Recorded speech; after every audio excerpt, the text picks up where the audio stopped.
Welcome to Pensar Basketball. Today we are going to be talking about the Toronto Raptors and 9 players that I definitely want to see back. We're going to talk about them one-on-one, and we're going to talk about why this team is a little bit closer than you might think at surface to competing again and being good again, why you don't need to throw out the baby with the bathwater, and, what I think these 9 players can contribute at their highest end, what I see their future as, and yeah, and we're also going to talk about the Raptors' disaster class of fourth quarter meltdowns. We're going to talk about how this team choked away a lot of winnable games, and we're going to take a look at how they did it. Thanks to Erica Plays for putting together a nice little video package, which I compiled together with some music. And yeah, we'll take a look at the disaster class that was the fourth quarter for the Raptors this year and their lack of creativity and offensive sets. In the meanwhile, let's take the intro music while the chat populates. When you fake like that, head out of the game, I don't play that fact. Once you let me go, no, you never come back. I'ma be the best that you never had. I'ma kick back when you fake like that. Head out of the game, I don't play that fact. Once you let me go, no, you never come back. I'ma be the best that you never had. I'ma kick, I'ma kick, I'ma kick, I'ma kick, I'ma kick, I'ma kick, I'ma be the best that you never had. Rumba pa pa, rumba pa pa, see, got it. Rumba pa pa, rumba pa pa, no, you want it. I don't flex, I'm success. Effortless, I'm like a rumba pa pa, rumba pa pa, see, got it. I don't flex, I'm success. I don't flex, I'm success. I don't flex.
Big shout out to Queensway Automotive for sponsoring this chat. And if you need a car, if you're looking for a car, if you're looking for a car to rent or a car to buy or a car to sell, be sure to check out the link in the description below. They're a bunch of awesome guys, and I'm sure they'll help you out. All right, so first let's get into this video because look, Erica plays. She's a moderator on this chat. We become friends over the last couple of months, and yeah, shout outs to Erica Plays, who's right there on the comments. And she sent me this video this morning and she posted it on Twitter and she compiled. She was like, I was wondering about the Raptors' fourth quarter disasters and I was, curious. So she went on this website and she put together a clip of, honestly, I remember all these clips, but seeing them in succession made me kind of cry. And it does lend some credence to the fact that the Raptors might be a little bit closer than you think. All right. Because quite frankly, there's a lot of promising data. There's a lot of depressing data, but most of it speaks to the same thing. And I want to introduce this by first saying that what we're seeing in the playoffs, right? I think there was something very eloquent said on the Athletic podcast this morning, and it really sparked my need to make this video, which is that the regular season is usually going to go to the team with the best player. And a playoff series typically is going to go to the team that can avoid playing the worst player. What do I mean? Look at the Cleveland Cavaliers, right? They are a team of 4 players. In my opinion, that 5th player, whoever it is, whether it be Chetty Osman or Isaac Okoro, whoever it is at that small forward spot for the Cleveland Cavaliers, is always going to be a liability on offense and usually on defense as well. They don't have a 5th guy. In my opinion, the Raptors have a 5th guy, a 6th guy, and a 7th guy. I think Gary Trent Jr. would start on the Cleveland Cavaliers at small forward. I think there's a lot of players on the Raptors that would have started for the Cleveland Cavaliers this year.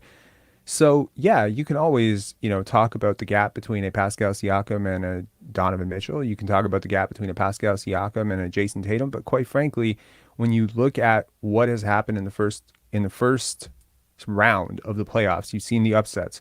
You've seen the Milwaukee Bucks. That's a team with 4 players, right? That fifth player, there's a massive drop off, right? Whoever they go to. And quite frankly, I would argue there's a massive drop off now after the third player because, quite frankly, Chris Middleton has not been himself. So when you really look at it, you can't have any liabilities. And so everyone who always talks about, oh, we should get Anthony Simons, we should get, Shaden Sharp, those guys are not playable in the playoffs for long stretches because eventually when you play a team this many times, your weaknesses start to amplify. You start to pick on that one weak defender and you spam it over and over. There's another thing that I think the Raptors have that most other teams don't have, which is versatility. Versatility is probably, in my opinion, the most underrated part of how you win in the playoffs. When I think about teams that win in the playoffs regularly, whether it be the Michael Jordan Chicago Bulls, whether I think of the Los Angeles Lakers, ultimately at some point you're going to have to play another way. You have a way that you want to play, but you're going to have to find another way to play when teams take that away from you.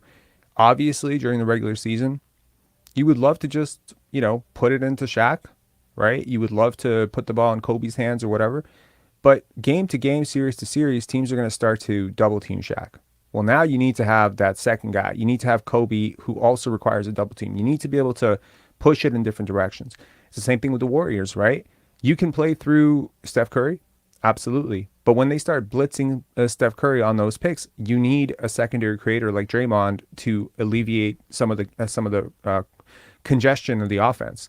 And that's how the Golden State Warriors became a pseudo dynasty.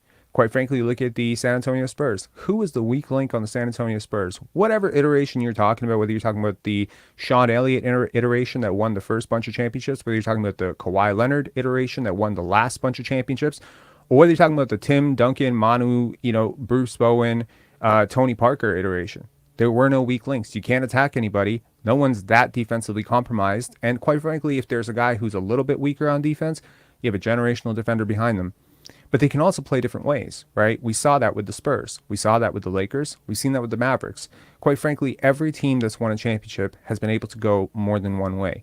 I think when I look at the Milwaukee Bucks, and quite frankly, I want to apologize. First of all, I was pretty critical of Coach Bud, and someone messaged me earlier, or they wrote a comment saying his brother had passed away after Game 4. I apologize. Certainly, if your brother passed away in a car accident, you have every excuse not to call that timeout and to be on a different planet. Very empathetic to that, and I apologize if I was critical of Budenholzer. But I just want to say that the Bucks play one way.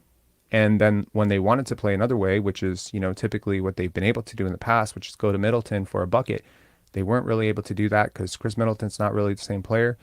I could argue, obviously, I'm seeing slippage in Giannis athletically.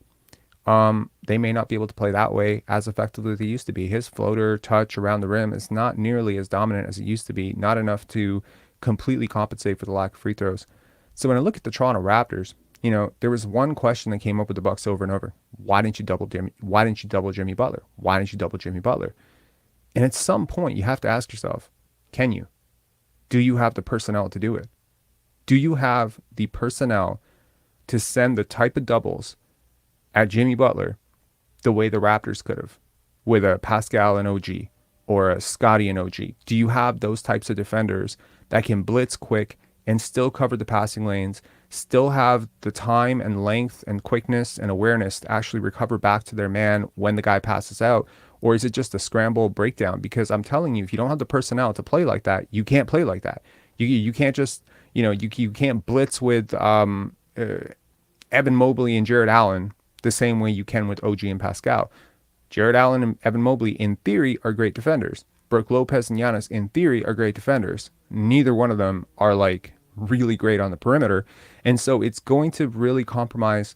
And once you run into a really great coach, like an Eric Spoelstra, he can poke the holes. Jimmy Butler got some of the most open baskets I've ever seen in my life. So, he was like backdoor cuts for open layups at the rim. Budenholzer, of course, not to be too critical of him, but he pulls out Brook Lopez because, they're worried about the switching and whatever. And then they have no one to defend the basket, and Jimmy Butler gets an open buy.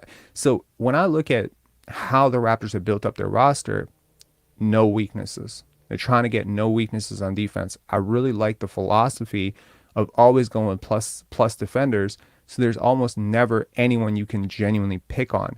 And when teams have picked on someone, it's generally been a decent defender. And Fred VanVleet, he's been picked on a lot, and Gary Trent Jr., who's been picked on a lot. So I think if you can shore up some of the drop stuff, if you can shore up some of Pascal's defensive malaise this year, maybe overworked, maybe too many minutes, I think you have the inner workings of a team that really can thrive in the modern NBA. But the offense is a problem. Worth mentioning. People often talk about offense and defense as completely separate entities, and they're not. A great offense fuels a great defense. A great defense fuels a great offense. If you can make your defense 20% better, you will, by osmosis, make your offense 5% better. If you can make your offense 20% better, you will, by osmosis, make your defense 5 to 10% better. Why do I say this? Well, think about what the Sacramento Kings are doing. They're not a good defensive team. They don't have really plus defenders. They have a series of compromised defenders. Kevin Huerter, De'Aaron Fox, Malik Monk, Domantas Sabonis. There's a lot of bad defenders on that team. How are they able to actually function? How are they able to hold the Golden State Warriors to less than 100 points? Simply put, they put the ball in the basket.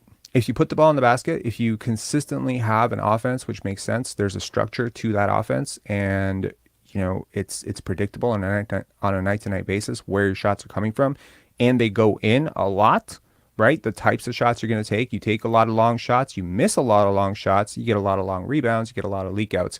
Transition is always going to be more efficient, unless of course you're the Raptors, in which case you botch 3-on-2 fast breaks all the time, but most teams don't do that. And so if you're giving most teams that power play run out opportunity, it's going to drastically put your defense on skates every single time. Ironically, that's what the Raptors are built to stop. Because when you play 6'9", when you play Vision 6'9", everything is about cross-matching in transition. The reason that teams are so much more efficient in transition is because of cross-matching.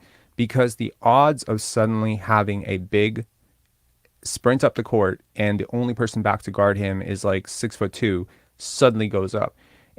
Or the big is trailing and John Morant is the last guy up the court, and suddenly now you've got an automatic mismatch and you have to scramble and you have to scram switch, and then in that moment you might give up an open three. That's the reason. So even if you can stop the first, action in transition, it doesn't mean that you're not going to leak out a corner three or you're going to leak out a three to a trailer on the top. So that is, generally speaking, what the Raptors 6'9" philosophy was meant to stop. Because if you have guys who can guard 3 to 4 positions, suddenly the potential of one guy being drastically mismatched, and I do mean drastically mismatched, like what I consider a drastic mismatch, Malachi Flynn on Joel Embiid. That's a drastic mismatch. Gary Trent Jr. on Joel Embiid. That's a drastic mismatch. Joe Wieskamp or Otto Porter Jr. on James Harden is not a drastic mismatch. That is a fair matchup. And the Raptors have a lot of guys who present a lot of fair matchups for most of the league. Scotty Barnes is pretty much a fair matchup on every player in the league. Every player. There's not one player that I would look at and be like, oh, if Scotty's on him, that's a clear 100% opportunity for the offense. OG Anunoby, same thing. Pascal Siakam, same thing. So those three guys, to me, are like the guys. And Precious Achiuwa, same thing. Now, of course, they're not perfect defenders. That doesn't mean they're going to stop those guys 100% of the time. Obviously, OG is the best of that bunch. But I think that the philosophy works. And if you tinker with it, you'll notice that there's a lot on this roster that makes a lot of sense. Now, I don't want to ramble on forever because I do have a hard out at 1 o'clock, but I want to show this video by Eric Place now that we have 80 people here, and just see how close the Raptors were and how much, man, that old rant by Thaddeus Young comes to mind, self-inflicted wounds. Take a look at this. I apologize in advance for the video being a little bit grainy. It was like a very low quality video that I had to process again, but this is, I'll add some commentary on top of this. So just take a look at this shot. I mean, this is, you had a potential for a win. This is against a really good team. Most people picked the Bucks to be the championship favorites. I mean, and this is like double infliction. This was a subject of one of my lowlight videos, and this is where Pascal Siakam gets the offensive rebound. Instead of making the obvious pass out for a three, he decides to go for a putback with 0.9 seconds, and the team was down 3. It's just a mental brain fart. This is another situation where, the Raptors are down 2, against the Boston Celtics, and Pascal Siakam just dribbles and he completely just loses the ball, and it's a completely self-inflicted wound. And then this one, this was subject of, quite frankly, like right here, I just want to stop this for a second. This is like offensive. This is exactly how the Bucks played with Giannis, man. Like it's stupid. It's so predictable that he's gonna take the shot, and look at the extension that he needs just to get his shot off. Like he's not a natural 3-point shooter. Look at the extension he needs to get his shot off against a point guard. This is a 6'10" guy. Look at the awkwardness of that shot. Like he fully had to like arch his back just to get that shot off, and it's not clean and it hits back rim. Like these shots aren't even close. They're not in and out. They're not bouncing around. They're just straight up misses, and that shows you. And after all of this terror, there is a positive, and this is one of those games where it almost got away, and then Scotty manages to save the day.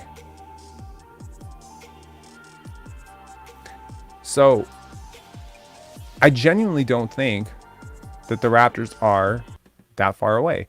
Like obviously if you're in these games and you're leading in the fourth quarter, you've done something to get yourself to that position where you can actually win the game. So I want to talk about, oh man, thanks a lot. Although to put those clips together, we got to thank our resident basketball analyst Erica Plays there. But yeah, like so let's talk about the 9 players that I want back, because I think that there are the seeds of, I don't want to say a champion. That might be triggering for some people right now, as seeds of a champion. But I think there are the seeds of a really good team on this team. And I want to talk about these players on the following formats.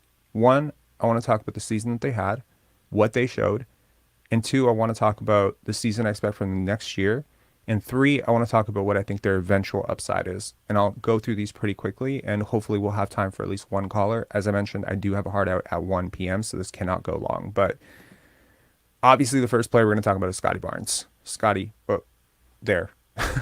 So Scotty is obviously a player that presents a lot of good versatility offensively and defensively. He can play 1 through 5 offense, 1 through 5 defense. It gives you a ton of different looks that you can throw at other teams. I think for a center who's a bit slow-footed, putting Scotty at the 5 can create a ton of problems for that player because he can't really stay with him. If he can start shooting the ball at a reasonable clip, I think it could be incredible. I think this season was a little bit mixed for him. He had a ton of injuries. I think there was a lot of confusion over what he was doing in the offense. I think defenses played him really differently, and I don't think anyone considered this season a monumental success for him, but it also wasn't a monumental failure. I saw a lot of upside in the mid-post package. I saw a lot of upside in the ball handling, the passing, the vision, etc. And I do hope that the next coach who comes in can use him a little bit better. But the versatility thing is real, man. Like anyone you put him on, he's going to have a chance. Like whether it be a center like Nikola Jokic, who he shut down in the fourth quarter as a rookie, or whether it be like a point guard, like Chris Paul, who he harassed, like anything but like John Morant, Tyrese Maxey, like you're not going to be able to stay in front of those guys, but who can stay in front of those guys, right? And quite when he was matched up against Tyrese Maxey in the playoffs, the Raptors won 2 of those games. So obviously, he's going to learn a little bit more about the players that he's playing up against on a night-to-night basis. I don't think learning 5 positions is easy in the NBA. I don't think learning 1 position is easy in the NBA for a young player. He's learned 5 pretty well. So I think that the bumps and bruises are going to carry him forward. In terms of next year, I expect a 20-plus point per game scorer for sure. I expect him to be much better than he was. I expect him to come back with a more refined jump shot. I think most importantly, I think if you're a Raptor fan who's a little bit worried about the numbers, you should be very encouraged by the fact that unlike a lot of other players who maybe have struggled with their jump shot early on and have just stopped taking those shots or looked nervous taking those shots, he's taking those shots like with confidence. In fact, he takes them with a little bit of swagger too. Sometimes, people have been critical that he takes too many of those jump shots. He just go inside.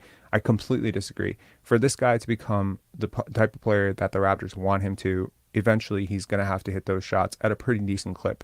I'm not talking 10 threes a game, but I'm talking at least 5 to 6. He needs to keep the defense honest to open up his entire driving package and his playmaking.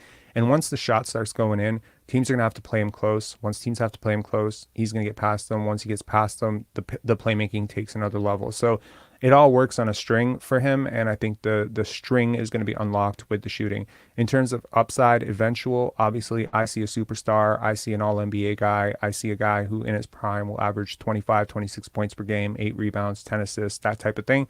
And I think the Raptors have a really good one in him. Let us move on to player number two. As you can see, I'm sort of putting this whole Avengers, I'm putting all the dark faces into light. So number two, Gary Trent. Let me get out of my way, Gary Trent. All right, so with Gary Trent Jr., the season that he had, it was up and down, right? One thing I really liked about him was his paint finishing.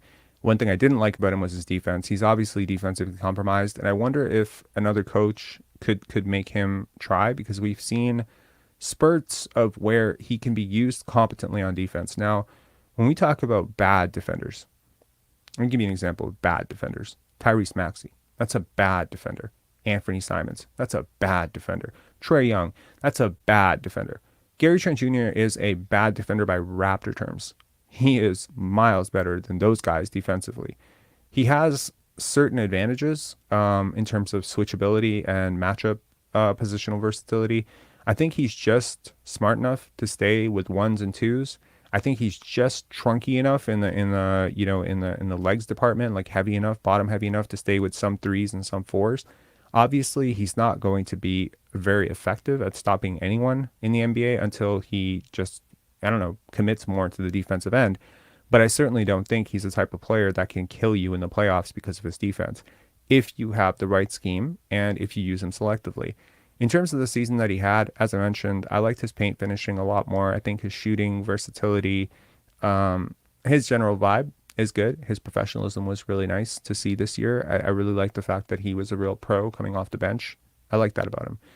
I like his chemistry with Scotty and OG, and those are two of your guys building forward. And we'll certainly talk about OG, but I think that he's the type of player who has a skill set that's very valuable, which is isolation scoring. He is also, the shots that we just watched, Pascal Siakam and Fred VanVleet brick.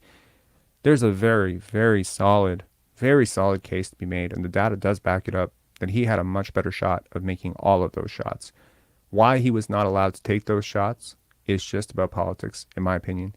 And I would have had no issue with him making or taking those shots and living with the results. Unfortunately, sometimes teams get bogged down in this idea of our best player must be our closer. And the truth is, closing in tight quarters is a skill set, just like rebounding is a skill set. It would be quite ridiculous if someone said, John Morant's our best player, so John Morant has to take our final rebound.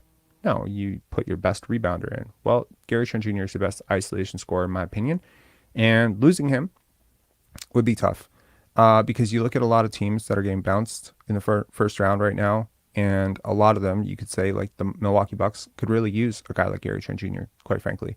So that's where I'm at with Gary Trent. In terms of the eventual upside, I could see him being a starter. I could see him being, I don't know about an all-star or anything like that, but I could definitely see him being a starter. I could see him being a 22, 23 point per game scorer on a fairly competent team. I think if he's one of your top 5 guys, you probably aren't a contender. But I think if he's one of your 7 guys, you can very easily be a contender. Like if I swapped him for Derek White on the Boston Celtics, I mean, yeah, I think they get worse, but not by much. So the gap is not huge. And I don't think I agreed with how he was used this year by Nick Nurse. I don't think I agree with how much he was used. So yeah, that's where I feel about him. OG Anunoby, one of my favorite players in the NBA, and quite frankly, someone who has some very obvious gaps in his game, but also some incredibly positive strengths. When you talk about positional versatility, this is your guy. And he genuinely, I say Scotty can guard 1 through 5. This guy can guard well 1 through 5. Like he can shut down a center, shut down a point guard. He can do a lot. He also cleans up a lot for you defensively. I think he has more juice than people think on offense. There was a time this year where we were talking about him as an all-star. Some very credible people came out in support of OG Anunoby as an all-star, and I firmly agreed that the way he was playing in Pascal's absence, it deserves some credit. I think he can do a lot of what he did during those games against even better competition. I like the fact that he's shown that he can show up big in fourth quarters. I love his clutch percentages. They are good. He's a shot maker, man. He has limitations, obviously, off the dribble, isolation score, one of the worst in the NBA, 100%. Some of the post ups, some of the passing is a little bit awkward, but I saw his passing take a step up this year. At his best, I mean, in terms of, what I expect from him next year, I could see him being a 20-point per game scorer next year if Pascal's gone. If Pascal's not gone, I see him kind of doing a lot of the same stuff that he did this year, maybe with some a little bit improved playmaking. I really like where his playmaking started to come this year. I liked his vision and his awareness on the court. I like some of the passes he made. I saw him make a behind the back pass. I was like, whew, that's nice. Health is a really big thing for him. It seems like his entire career has been stop go, stop go, stop go. He gets some momentum going, boom, gets injured. I think people, have gotten into a habit of trolling guys who get injured. I don't think you need to troll guys who get injured. And I think the encouraging thing about OG is it's not the same injury over and over again. It's a wrist, it's a hip, it's this, it's that. It's not the same thing. I think the most important thing going forward for him is going to be to get his body right. And what I mean by that is there are balance issues with him. And I've talked to trainers who, know a little bit about training NBA athletes, and they agree. This guy's body is not functionally, moving the right way. And if he can somehow get in the gym, get somebody to help him with this, I think he's cutting his own potential short by moving the way he moves. It's very awkward, it's very disjointed, and quite frankly, it's a little bit like it's not conducive to being healthy long term. Falls over a lot, loses his balance a lot, doesn't move, kind of just stumbles over his own feet. This balance issue has to go away. I mean, this is an NBA team. This is an NBA player with all the resources in the world. The Raptors have to do something. I'm tired of hearing about it. I'm tired of talking about it. We need to do something about this. If he can correct those balance issues, his mind for the game is great. It's just his pace for the game that feels a little bit rushed. Could I see him being a 2 to 3 time All-Star? Yes. Could I see him being a Defensive Player of the Year at some point? Potentially. I could see him being a top 3 Defensive Player of the Year type finalist. And, whether he will, I think you can pretty much close the book on the Kawhi stuff because he is now 25 years old. And, guys who have that type of potential, isolation scoring potential, usually flash it. I like the fact that he's been given some reps to try to do some different things, that he hasn't been parked up. But I think it would be in his benefit to go back to what he's doing well, which is shooting threes and, just becoming a specialist of that. If he can start hitting 40% threes on a decent enough clip, and if he can just punish guys in the post just enough, then I think that you can ping pong off of him and Scotty a little bit. I think he could possibly be a first option on a second unit. So he could be like the starter who goes out first and then kind of anchors that second unit and is able to do some stuff with that second unit. Or Scotty could take that role. Yeah, so that's where I'm at on him. Precious Achiuwa. If there's one thing that I notice about teams that tend to struggle in the playoffs is that they lack athleticism sometimes. They feel old, slow, and athleticism is a great equalizer. We saw him do some incredible stuff in the playoffs last year, and I really do believe that this Raptors team was built for the playoffs. It's kind of sad to say because they didn't make the playoffs and they got bounced in the play-in, but there's a lot of things that they do well that can't really be stopped. And one of those things is Precious Achiuwa's athleticism. There are certain things that this guy can do on the basketball court that Scotty Barnes and OG Anunoby and Pascal Siakam can only dream of. He's so quick. His feet laterally are so incredible. It's his brain that seems to be slowing him down. I wonder if there's just too much on his plate. I wonder if the messaging wasn't clear. I wonder if a new coach can come in and say, I want you to shut the water off on whoever you're guarding, and I want you to be the best rebounder on the court every single night. I wonder if that can unlock him in a way that the Lakers have been able to unlock some of their younger role players. Now, I'm not saying this guy's going to be an all-star, but it certainly won't be because of a lack of talent. It'll be because of a lack of awareness. It'll be because of a lack of skill development. It'll probably be because of a lack of understanding of the game. If he can slow the game down for himself, if he can get to the level that a Pascal Siakam has mentally, even that level, he has so many skills. He has so many talents. He's so fluid as an athlete. He won't be the first athlete in the NBA to come in with all the potential in the world and fizzle out and become nothing. But I think he's shown you some stuff. I think his defensive analytics, although defensive analytics can be noisy, were really good last year. This year they took a step down, and you wonder if that's partially because of injuries, role, usage, etc.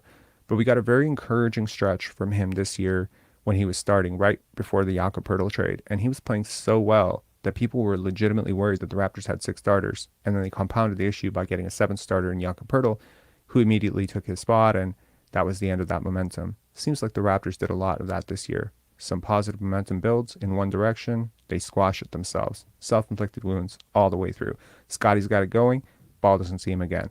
OG's got it going, doesn't take another shot for 8 minutes. This team was just so good at sabotaging itself this year.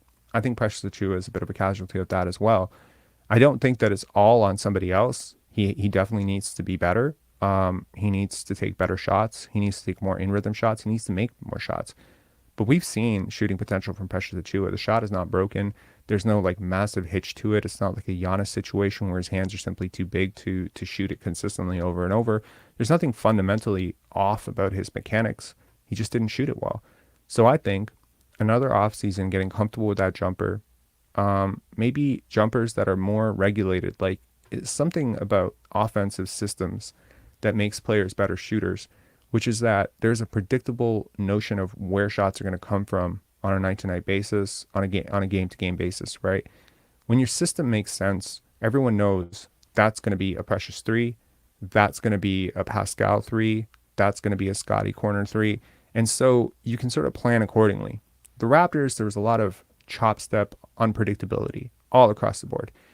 And I think that that can kind of screw up guys who don't have a lot of natural basketball ability. Experience, maybe, maybe a few more years of experience. I don't know. In terms of what I eventually see him becoming, I could see him becoming a defensive stopper. And I could see him becoming a halfway competent offensive player who can rim run for you and maybe shoot some threes. I see him being like a 3-and-D type prospect. I wouldn't move him for a first round pick at this point. That's kind of how high I am on him. I mean, I wouldn't move him for a mid first round pick. I'd obviously move him for a lottery pick. I think there are guys in this draft, in that lottery selection, who have all the potential he does, but maybe, with a little bit more youth and upside. But I'm high enough on him, even though I didn't start that way. I mean, I was calling for him to be in the G League, and I called him the worst player in the NBA last year. And then, sometime around the All-Star break, he sort of turned me around. I got the sniff of the potential. I got a look at what he can do when he puts it together. I think, just being yanked in and out of the lineup, not having a consistent role, not playing with the same guys on a night-to-night basis can throw off your rhythm as a basketball player. I look forward to seeing what he can do. I think he was my big X factor coming into this season. I said, if he can pop, this team can be special. He didn't pop. This team wasn't special. I think if he plays to his capability, if he plays, if he's consistently, the 5th or 6th best player on your team this year, instead of the 8th, 9th, 10th best player on your team, I think you're feeling a lot better about your future right now, number one, and I think you're probably in the playoffs. So he's a really big factor, and there isn't a team in this league that couldn't use a guy like him off the bench. I mean, quite frankly, if you can rein him in, if you can get him to just buy into his role, the defensive potential is staggering. He can protect the rim, he can switch, he can drop, he can do everything. He can switch on point guards probably about as well as anyone on this team. I'd give him a point guard assignment before I give Fred VanVleet a point guard assignment, I'll tell you that. I mean, he has some scary, scary potential on defense. So that's where I'm on the upside. I don't necessarily buy the offense, but I buy the defense. And, if the offense can come even 50% and the defense can come 80%, that's a really strong rotation player in the NBA. Moving on, Jakob Poeltl. I like Jakob Poeltl. Despite my hating the trade, and I definitely hate the trade, and I still hate the trade, there's an upside to him, which is just a settling, calming upside. You don't teach his level of basketball IQ. In terms of the season he had, it was a bit of a mixed bag, right? He started out super strong. He ended kind of not great. I think his season would get like a B plus by any metric. The lineups with him were definitely better than the lineups without him. The lineup featuring him and the other 4 starters for the Raptors was, per net rating, the best starting lineup in the NBA, best 5-man lineup in the NBA after that trade. I think that's worth noting, but I also think it's worth noting how they did it, which is a lot of Fred and Jakob pick and roll, which my argument was always that's going to get shut down by good teams, and it will. And it cannot be shut down by bad teams. They simply do not have the defenders to stop it. but good teams do. Like, you couldn't run this against the Cavaliers and expect to win a playoff series. You couldn't run this against the Celtics. You couldn't run this against the Bucks. You couldn't run this against any good team. But any bad team, they can't stop something like this. And yeah, I think he can be a cog. If he's playing 30 minutes for you next year, I think you're in trouble, right? The free throw shooting, the lack of spacing, the lack of shooting, this is a problem. You make up for a little bit of it with the offensive rebounding, yes. You make up for it with the post playmaking, the short roll passing. He has a lot of good qualities that he's managed to do to compensate for his lack of shooting. In a weird way, he's one of those enigmas as a player because he can't shoot, but he makes your shooting better in a weird way just because of how quickly he moves the ball from side to side. I think he solves a problem that shouldn't exist in a weird way. You know, Masai Ujiri said that Jakob Poeltl was brought in to solve the selfishness problem. The selfishness problem shouldn't exist. If you had the right coach, you probably wouldn't be so selfish. That means that, you know, eventually he's going to have to transition to being a backup big, because if he's a starting center in the NBA, I think you might be in trouble unless he's a ceremonial starter, in which case I think you might be all right. In terms of the potential in the future, honestly, I don't know where he gets better from here. I think he might get worse. I think he might stay the same. I very much doubt he's going to get much better from here. It's not just because he's 27 or 28 years old. It's just because of what his skill set is. But what he is a starting center. Unquestionably a starting center. I just think if he's your starting center and there's nothing behind him that can like really spell him for like 22 to 23 minutes, I think you might be in trouble. Luckily, there's a lot of players who can play the five in select matchups where he is not as effective or when teams are gaming against him. I think a lot of the switchability stuff that was, you know, there early on in his career that made him so special as a second-year player, third-year player for the Raptors bench mob, it's a little bit lost now, right? He's not nearly as switchable. I saw him give a lot of blow-bys to guards and wings, which is a problem. But again, in terms of setting culture of unselfishness, high basketball IQ, in terms of a role as being a mentor, you know, as a teacher, if you will. It's hard to call someone who's 27 years old a teacher, but consider how young some of his teammates are. If you end up drafting a big or taking an undrafted, you know, free agent or something, or bringing in another young big into this lineup next year to replace maybe Chris Boucher or Thaddeus Young, I think Jakob can really lead that group and really teach them how to be better. Genuinely, I do. He's got some really good habits that he's picked up in San Antonio. He's a really smart player, and I think that always helps. Again, where I see him, 22 to 24 minutes a night, offensive rebounding, playmaking, rebounding, defending the rim. The rim defense got worse this year. The switchability got worse from 3 years ago. So there's a very good potential to, there's a really good, you know, case to be made that his days as a starter could be over in about 2 years. At which point, you'll hopefully have something behind him. We'll get into that. 2 players down. Otto Porter, someone that, quite frankly, Raptor fans have gotten into the habit of clowning because he was injured. His injury was a freak injury, man. And I just don't like the fact that people are getting mad at guys for getting injured. I mean, he was injury prone. Sorry, it's just weird because he's blocking my face because of where the graphic is. My bad. Okay. Is that better? Yeah. Sorry, Otto. You're kind of blocking my way, man. All right. I just think that he's a really special player in terms of what he provides and in terms of what he unlocks with the other guys. If he's healthy next year, if he can play 60 games for you, even 50 games for you, it makes a really big difference. I think he's a really big part of why you weathered the storm without Pascal Siakam, to be honest. He's just a really smart player. He's a good playmaker. He's a good shooter. He's a good rebounder. He's a good defender. He was one of the best defenders on this team last year. Per Crafted, he had a 92nd percentile defensive rating. Or defensive crafted plus minus. I mean, he just made an impact defensively, and against second units is where he'll beast. I don't know if he can, you know, make a full recovery or if he's going to be healthy. And obviously, if I had to put money on it, and you know, it's over 50 games next year, I'd probably pick, you know, the under on that.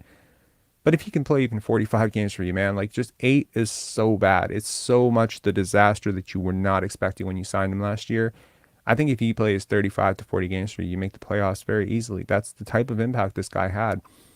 And it's just ironic that rim defense and shooting were the two things you were missing, and people aren't giving enough credit for how much he solved those two problems for the Raptors.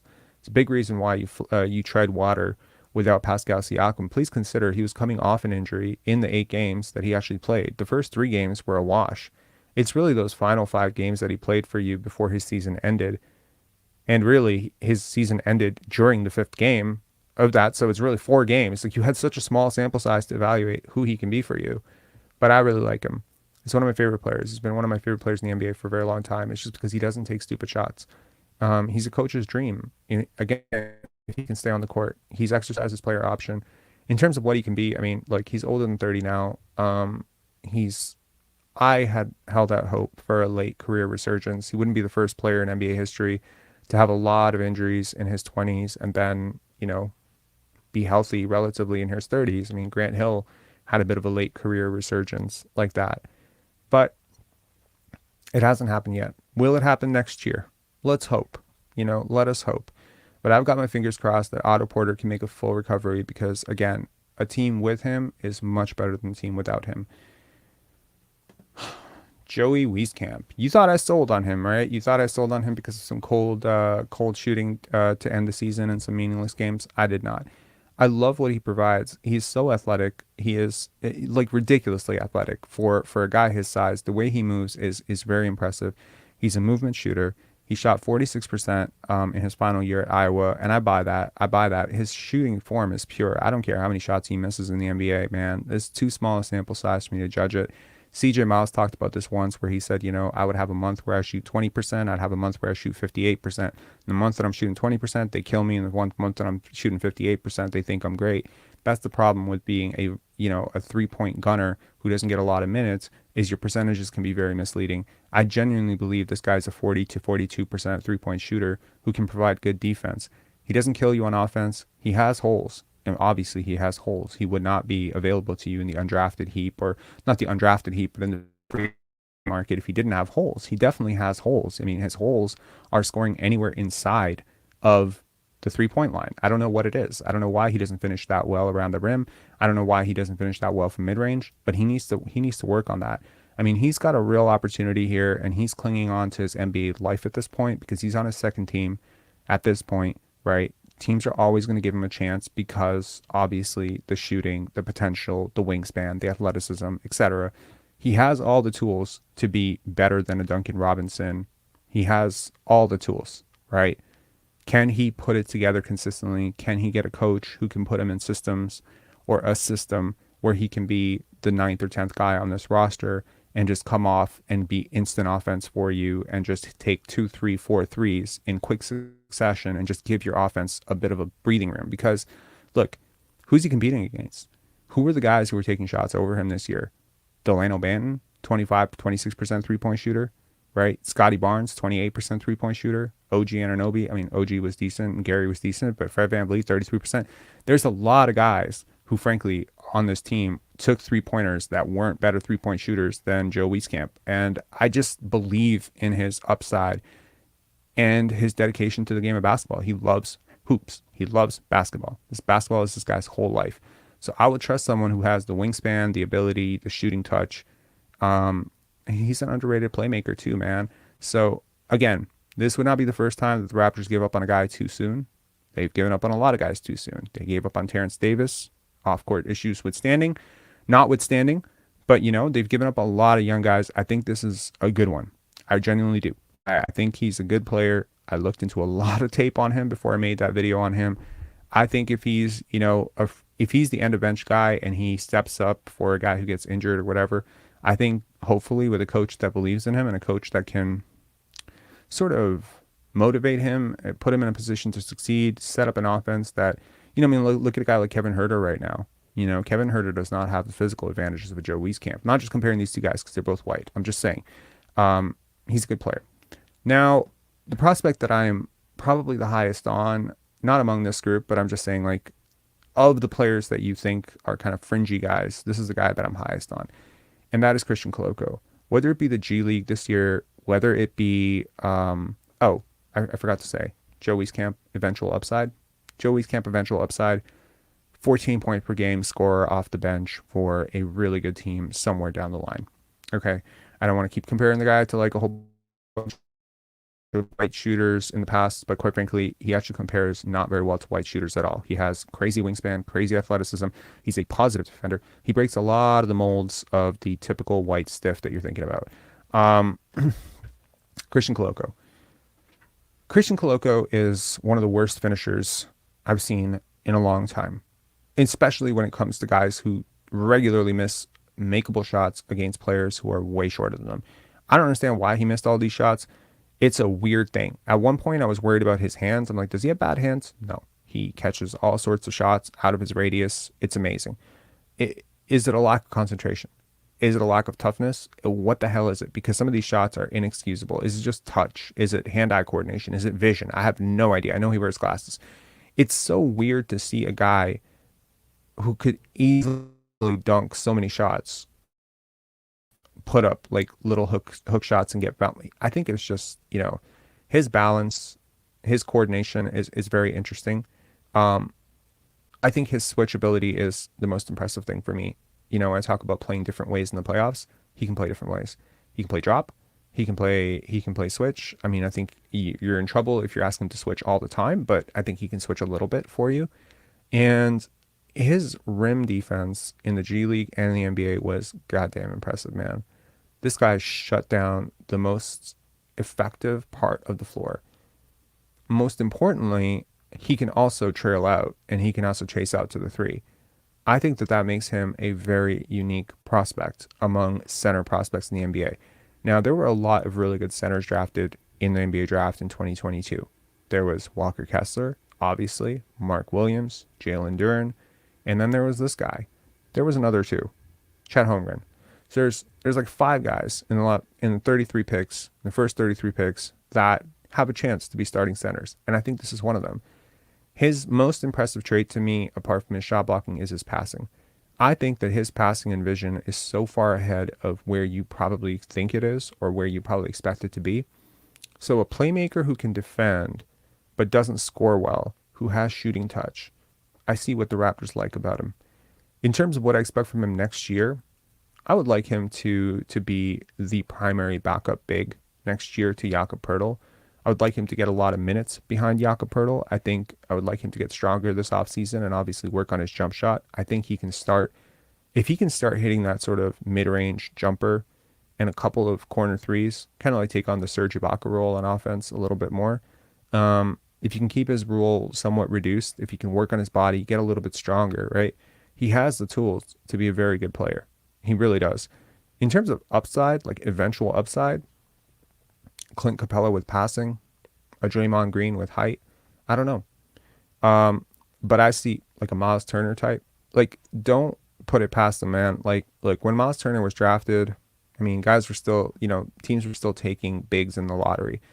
Now teams have become a bit wing playmaker, guard playmaker obsessed. So if you're going to take a big in the draft, like in the early part of the draft, usually they're going to be really young and they're going to be like generational, playmaker athlete types. And Coloco was an older rookie. So I know that a lot of people assume that because a guy was picked 33rd or whatever in the draft that he's just waste or he's not that great. But quite frankly, I think he's got a little bit more juice and upside. He picked the basketball a little bit later. You're going to make that argument for Pascal Siakam. I'm going to make that case for him for sure. Finally, Jeff Doughton. The formula comes complete with the guy that I think I would pick as my backup point guard next year. I went to a game this year where I just literally studied Jeff, right? Like I just watched him. And no, I don't think he's a great player, but I think he's a very serviceable backup point guard. I think he's the type of guy who can get off the ball. I think he's the type of guy who can set people up. Too many times this year, I had a problem with game management for the Toronto Raptors. Guys who just simply didn't know where to be. It looked like guys were a little bit lost, bumping into each other. The sets seemed to be disorganized, overly predictable offense. The ball stuck too much. Sets were too slow. Sometimes, the ball was too slow coming up the floor, and you'd often see like 18 seconds tick off the clock before the first pass was made. It's really self-sabotage. Again, not to keep harping on it, but it is. It's like a little bit like self-sabotaging yourself, right? At that point. So I think Jeff is just a He's a guy who doesn't hurt you. He never hurts you. When he's on the court, he does not hurt you. His point of attack defense is too good. His offense is too muted for him to hurt you. If you can get a guy on a minimum contract who doesn't hurt you at the defensive level or offensive level, I think you win. You don't need 30 points per game off the bench from your backup point guard. You don't need 10 assists per game from the backup point guard. You just need a guy who can be a bit of a glue and connective tissue. Jeff Doughton is the type of player who will get better the better the players around him are. And I think if you put some bench pieces around him next year, like an Otto Porter, like he will find Otto all the time for threes, right? It's different when you're passing the ball to Thaddeus Young in the corner and he's hitting 17% of his threes this year and you're not getting those assists and you're not seeing the value of the offensive execution. But I saw a guy for an entire game. I honed in on him. I don't think he made one mistake. He made one mistake that whole game. I watched the whole game. I watched him, just him, the whole game. I'm sitting down and just watching him. And I'm watching for mistakes. Because y'all know I love to make lowlights, right? Love to make lowlights of guys making mistakes. I caught him make one mistake the whole freaking game. And he's a very impressive player in that. And I've been president of the Free Jeff Doughton Club for a reason. So we have a caller. The reason I said I had a hard out at 1, you're going to hear a lot of barking. I have a neighbor who is dropping off their dog, so I will put myself on mute. I've never had someone call in and not let them on, so we're going to let Sully on. Sully, you're going to have to unmute yourself. Hey, Rob, can you hear me? Yeah, I can hear you. What's up, man? Yeah, what's up, man? I'm a first-time caller. I was just trying to talk about, I don't know if you've seen my comment on your previous video. What was it? It was talking about your trade Okay. proposals. So I just have a two-part question. I'll be quick since you said you got to leave pretty soon. Mm-hmm. So the first question is, were you being like 100% serious with those trades, or were you just, putting stuff together, or Define serious. serious as like, well thought out, or it was just Yeah. like you went on and Hang on, man. Hang on All one right. second. I got the dog coming in. It was exact 1 o'clock. Hang on one sec. okay.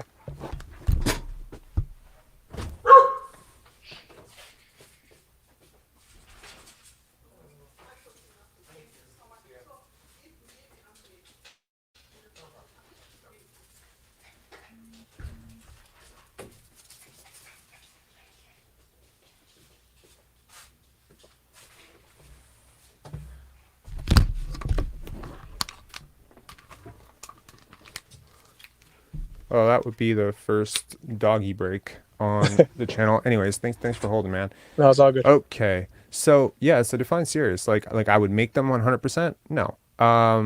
But yeah, I mean, I would look at all of those trades. The only one that I put up as almost to tear it down was the Portland trade. I didn't like the Portland trade. And that's Okay, the so one that people are like, that's the best one. I'm like, no, that's the worst one. so the one I was talking about was the OKC Thunder trade. Chet, Chet, Lou Dort, and Usman Dang Jang. for Yep. Pascal Siakam. Yeah. Why do you not like that trade? No, first I want to say that I'm a Thunder fan, and I listen to your show as a Thunder fan. So what I saw was, I think you're overvaluing what's his Pascal? name, Pascal Siakam. Yeah, because you're giving out a number 2 pick of Chet Holmgren who hasn't even touched the floor yet. You don't know That's what. not a positive thing. You're presenting that as a positive thing. That's not a positive thing. Okay, look, can I just finish what I'm saying? Sure. So it is a positive thing because, number one, they drafted him with a number 2 overall pick. His value is as high as it could ever been. You even said in your previous video, his injury was a fluke. It could happen to anyone, as you know already. Mm-hmm. So yes, is he a big man that could be injury prone or whatever? You could say that about 99% of all the bigs that enter the league. We don't know what he's going to be yet. His ceiling could be really high. His floor could be really low. You never really know. So that's one. The second person is Usman Dang. You said you didn't like what you've seen of him. Mm-hmm. He played in the G League team for 90% of the season. He came in as a raw prospect. What is he, 18, 19 years old? Mm-hmm. You never really know what he's going to turn into. And then Lou Dort, which is our point of attack defender, right? Mm-hmm. And then you also said that because of Chet's injury history with the injury that he had, you might have to throw in some additional picks. Is that correct? No, No, I mean, it kind of depends on how the medical looks. If he's clear, like if his medical injury, if the Raptors do the medical and it's clear, it's like, okay, he's going to make a full recovery. Our doctor's okay this, then no. But if there's there could be some setbacks, this could be another half season or whatever, yeah, then I want a first round pick. Okay, so what I Not a was trying great to first round pick, but a first round yeah. pick. So what I was trying to say is this: you're presenting Pascal Siakam because you said SGA. You need to pair him up with someone so they can win. Correct? Mm-hmm. So real quick, do you believe SGA and Pascal Siakam could win a championship or even contend or go to the finals next year if they make this trade this summer while losing those pieces? Yeah, I do because you have a whole bunch of draft picks that you could easily convert into the type of players that you would need. You have cap space. I believe you'd still have some cap space, right? Yeah, You we you have lose, ton of. Yep. right? So I mean, at that point, like you get a free agent who's coming in to basically anchor a team with, or like bolster a team. Like you can get veterans, you can get a ton of guys to shore up your bench. I mean, honestly, at this point, it's like the Thunder are losing by almost like on purpose because you have like all this cap space, you have all these draft picks, you haven't moved on from them. You finally get a fully healthy season from Shai Gilgeous-Alexander. You get a pop on Jalen Williams. At some point, you do realize like you're going to run into the same problem your franchise ran into the last time you were in this situation, which is you can't extend everybody. Josh Giddey is a max player. When he comes up for an extension, he'll be a max player, right? Yeah, Would you agree with that? Okay. I agree. Jalen Williams, if he stays on this track, he's also going to be a max player. I Would you agree. agree with that? Yeah. Okay. Chet Holmgren, if he actually works out the way you think he's going to work out, is also going to be a max player. Yeah. Can't have four max players. So the thing Because is, at that point, you'll be staring at Shai Gilgeous-Alexander's supermax. And at that point, you'll have to get rid of one of these guys anyway, but you won't be in a position to get a Pascal Siakam at that point, right? So my so the point thing is is, you leverage some of the upside that you have on your roster to actually get a win now move because Shai is ready to win now. What you don't want to have is another season of play in, play out, whatever next year, and then Shai's unhappy, and then you lose him for, you have him and he demands a trade because he could. no, of course, any player can demand a trade. But what I'm trying to say is this: we came into the year, we lost Chet. Everyone projected us to be bottom feeders of the league, right? Sure. Going to the Wemby sweepstakes. We hit 40 wins, outperformed everyone's projections. This team is still growing. I don't think you would say that Josh Giddey is a finished product. J-Dub is not a finished product. Shai is not even a finished product. We don't Sure. know. We don't know what Chet's going to be. So my thing is this: if we are going to make a win now trade, which Sam Presti clearly isn't going to do, if you look at his exit interview, but if we are going to make a win now trade, there are plenty of players that are quote unquote available that will fit better with this team than a Pascal Siakam that you Name even them. said. Yeah, I'll name them, but that you even said Pascal Siakam is a selfish player. He's the everyone knows his problems that he has, right? He's He not a has perfect player. problems being a first option. With Shai, he's not a first option. I mean, this guy is a guy who won a championship as a second option to Kawhi. But If you can you consider agree Shai that was, a, pardon? can you agree that that was literally his shining moment of his whole entire career so far? That he It's was a second also the option. last time he was put in a position to be a second option. I mean, look, man, like honestly, there are certain guys in this league that frankly their skill sets lend themselves to being primary options. And then there are certain guys, their skill sets are lending themselves to be second options. I think Pascal, with the way you guys play with playmakers, shooters, whatever Yeah. you have, Isaiah Joe off the bench, I think having another playmaker, a big playmaker like him, it actually advances the timeline of whatever the hell you think Chet Holmgren is going to be, right? The only thing you're missing with Siakam that you don't have with Chet is the youth upside and probably the shot blocking. But he's a way better offensive player right So now. that's what I was gonna say. Our biggest missing piece right now is Hmm. that we didn't have a center, right? We were a small ball team. We didn't Sure. have any rim protection. We had Jay Will, And who was that's the doing easiest position no to cut. That's the easiest position to fill. real Look at quick, the look at.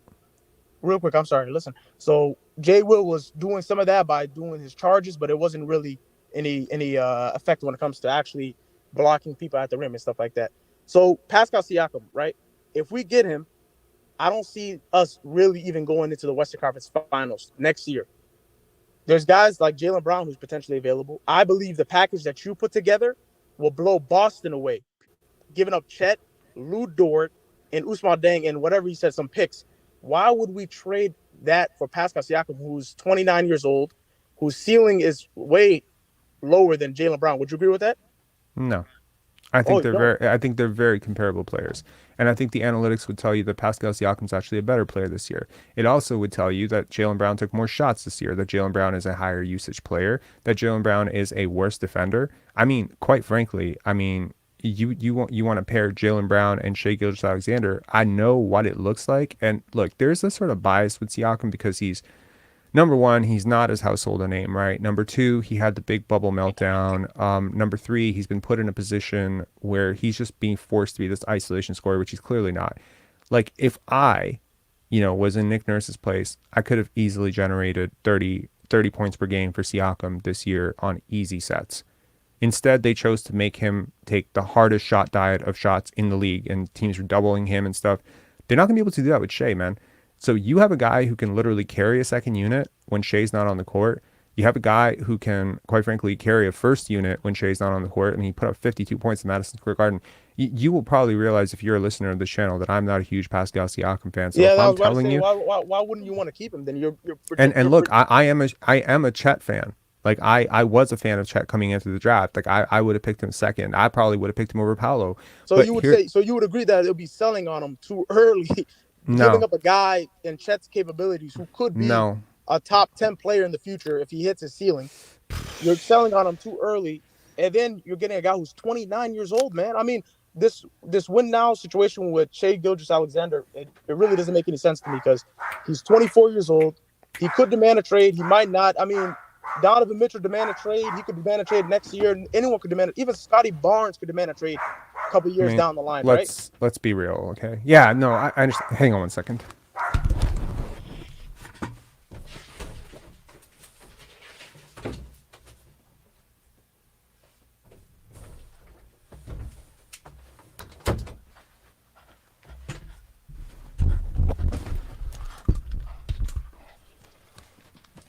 Neighbor's dog. No, it's all good. This dog is funny as hell. Hello, say hello to the world, man. All right. Okay, it undercuts my authority and my seriousness apparently by having this little goof dog. Look, honestly, everything you're saying about Chet, right? Every single word you just said about Chet is every single word I had a debate with a Portland Trail Blazers fan about Greg Oden in 2008. Same freaking stuff. He could be the best center in the league. Could be this, could be that. Same thing you'd say about Zion. Whether you want to present it as a positive that he hasn't played, it's not a positive. Okay? Could be a Joel Embiid situation. Could it? Yes, sure it could be. It could be a situation where a guy has a freak injury early, recovers by second year, and by third year it's a completely different situation. But the history of people with his body, injury concerns were a huge thing coming into the draft. How is he going to be able to put on like weight? Have you seen him? He looks skinny, man. He still looks skinny. I've seen him, but my thing is, okay, because we're trying to make this a realistic trade, correct? Dude, it is a realistic trade. That's the going rate for a 20. Okay, first of all, we're gonna stop this. Let me finish stuff. I'm done with it at this point. You can't just talk over me the whole time. We're gonna have a conversation. I wasn't trying to talk over you. I was trying to get my point through, but I wasn't trying to talk over you at all. You've had plenty of opportunities to get your point through, and I'm not really feeling like I'm having a point. Like I'm having a point to like you just keep cutting me off, right? Okay, sorry. So what I'm trying to say is that you can't present 20 years old as potential future superstar. You just can't. I liked what I saw from him at Gonzaga, but quite frankly, it wasn't even what I saw from Evan Mobley. Okay, so when you present him like at USC, I think if you compare USC Evan Mobley versus Gonzaga Chet Holmgren, USC Evan Mobley was a better player in my opinion. Anthony Davis was a better player than all these guys. So yeah, I see the potential and all that stuff, but you also have to look at the downside. You can't only look at the upside. And in Pascal Siakam, you're talking about eventually what you hope Chet Holmgren can be. And if I told you in 10 years, just hear me out. In 10 years, I tell you, Chet Holmgren became 2-time All-NBA, 3-time All-Star, NBA champion. You probably consider that number 2 pick a success. That's my point. The other point that I think that you really are glossing over that you probably shouldn't is timelines. you really do need to accelerate timelines sometimes in order to win in the NBA. The example that I would give you is the Raptors when they traded Marcus Camby for Charles Oakley. Marcus Camby was definitely the better player. Definitely. He definitely had the better upside. You might even argue he had a higher peak. But making that trade is what allowed the Raptors to make the playoffs with Vince Carter. Similarly, they traded Jonathan Bender, the 5th overall pick, who amounted to absolutely nothing, but granted there were other players that could have picked at 5th overall, for a Antonio Davis, who became a low-level all-star for us. And quite frankly, when I look at trades like that, I think about just smart team building, because at some point, you can't just have a whole bunch of kids. You end up in the situation that the OKC Thunder did, 10, 12 years ago when they had 3 future MVPs. And quite frankly, they just didn't want to get rid of Serge Ibaka. They didn't want to get rid of, Kendrick Perkins. And it just costs you, you know, if you think about all the kids that you have on that team, all the picks, you do have to leverage that into a win now player at some point. Now you and I can argue all day whether that win now player is Jaylen Brown, but Jaylen Brown wants to be the man. Okay, he's not going from second option to Jason Tatum to be second option to Shai Gilgeous-Alexander. Like, he wants to be the guy. That's his big beef right now. He wants to be treated like a superstar. He believes he is that guy, right? In my opinion, that's not who he is. But if he thinks he has to be that, then fine, go do that in Houston. But you need a secondary guy. I think Siakam fits the way the Thunder like to play, which is positionless, at big playmakers. I think he fits in beautifully with Giddey. And if you guys can get a shooter and a big, you could make the Western Conference Finals with that team, 100%. Now I'm done. Okay. So, like I was trying to say, I understand where you're coming from, but what I mean by realistic trades, because correct me if I'm wrong, right? When you made that video, you had the intent to tell the Raptor fans that this trade could be a possibility this summer, correct? I'm saying it's a trade that I would explore. I'm When you not put saying that it's a trade that they trade will together, explore. Sorry, I can't hear you. Hello? Okay, so where I'm coming from is, okay, can you hear me now? I can. Hello? Yeah, I can hear you. Hello? Yeah, I can hear you. Okay. So what I was saying is, yeah, maybe there's some lag between me and you. Okay. So what I was saying is this. If you look at Sam Presti and what he said in his exit interview, that trade isn't even on the table. Right? You might say he's being too, like, whatever, holding on to his assets for way too long or this or that. But what I'm trying to say is, if you present that type of trade out there, it should at least be 100% realistic to the Masai Ujiri and Sam Presti of the world who actually are going to make these trades happen, right? I could say, let's give up J-Dub for Wemby, and whoever lands the number 1 pick will give us Wemby for J-Dub. It doesn't mean anything at the end of the day. Look, Pascal man, every Siakam, fan in my base. honest opinion, you guys are trying to get rid of him actively, because in your last video, you rather keep OG and Scotty, correct? Because they're younger. Is that true so far? Yes, but we also don't have a superstar. If we had a superstar, I'd want to keep Pascal Siakam. We don't have a superstar, and I don't want to pay him like one. So yeah, that's an issue. But we also don't have a young roster with a Jalen Williams and a Josh Giddey on rookie contracts. You all have a really interesting window of opportunity here to actually win in the next 2 years, and you could choke it away by waiting on Chet Holmgren. If he gets injured again, suddenly you don't have a freaking asset. Do you understand? Like, this is like crapping out in poker, right? Like you want to go all in on a guy because, you watch the mixtapes, you watch the highlights, you buy the hype of, do I need to show you a picture of every second overall pick? And in NBA history, you talk about, oh, we picked him second overall. That's like this big thing. Do I need to show you a picture of every second overall pick in NBA history to show you how often any of those guys have become as good as Pascal Siakam? You need to take the bird in the hand, bird in the bush analogy very seriously, my friend. Like, you are, like, the upside argument for guys like Chet, guys like Paolo, what they could become. I mean, with Paolo, it's a little bit easier because, he actually showed it for an entire year. You haven't seen what Chet is in the NBA. You can only hypothesize. And that potential goes away real fast. If he comes out and let me just give you an example. He comes out 10 games, struggles, gets injured again, misses a season. Do you know what your asset value is on him at that point? See what I mean? So you like once this thing happened I with mean, his it really foot, doesn't matter right? when it comes to OKC. We have like 100 picks. You have 32 picks. And eventually every other team What I mean by knows this that is this, right? you can't I don't know use if them you can all. hear me because it might be coming Yep. in and out. Yep. Go ahead.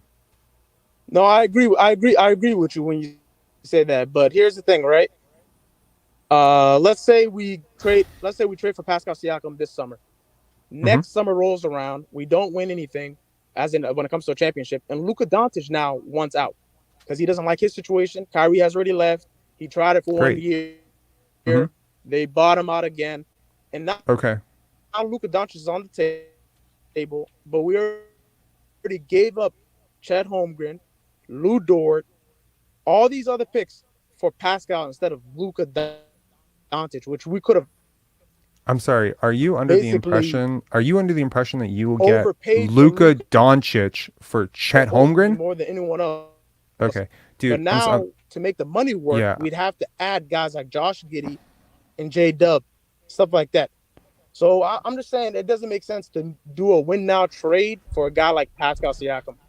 All right, man. Good luck with the OKC Thunder, man, next year. I like your team. I like a lot of your players. I don't agree with you, but that's cool. All right, man. In Have a the good one. million picks.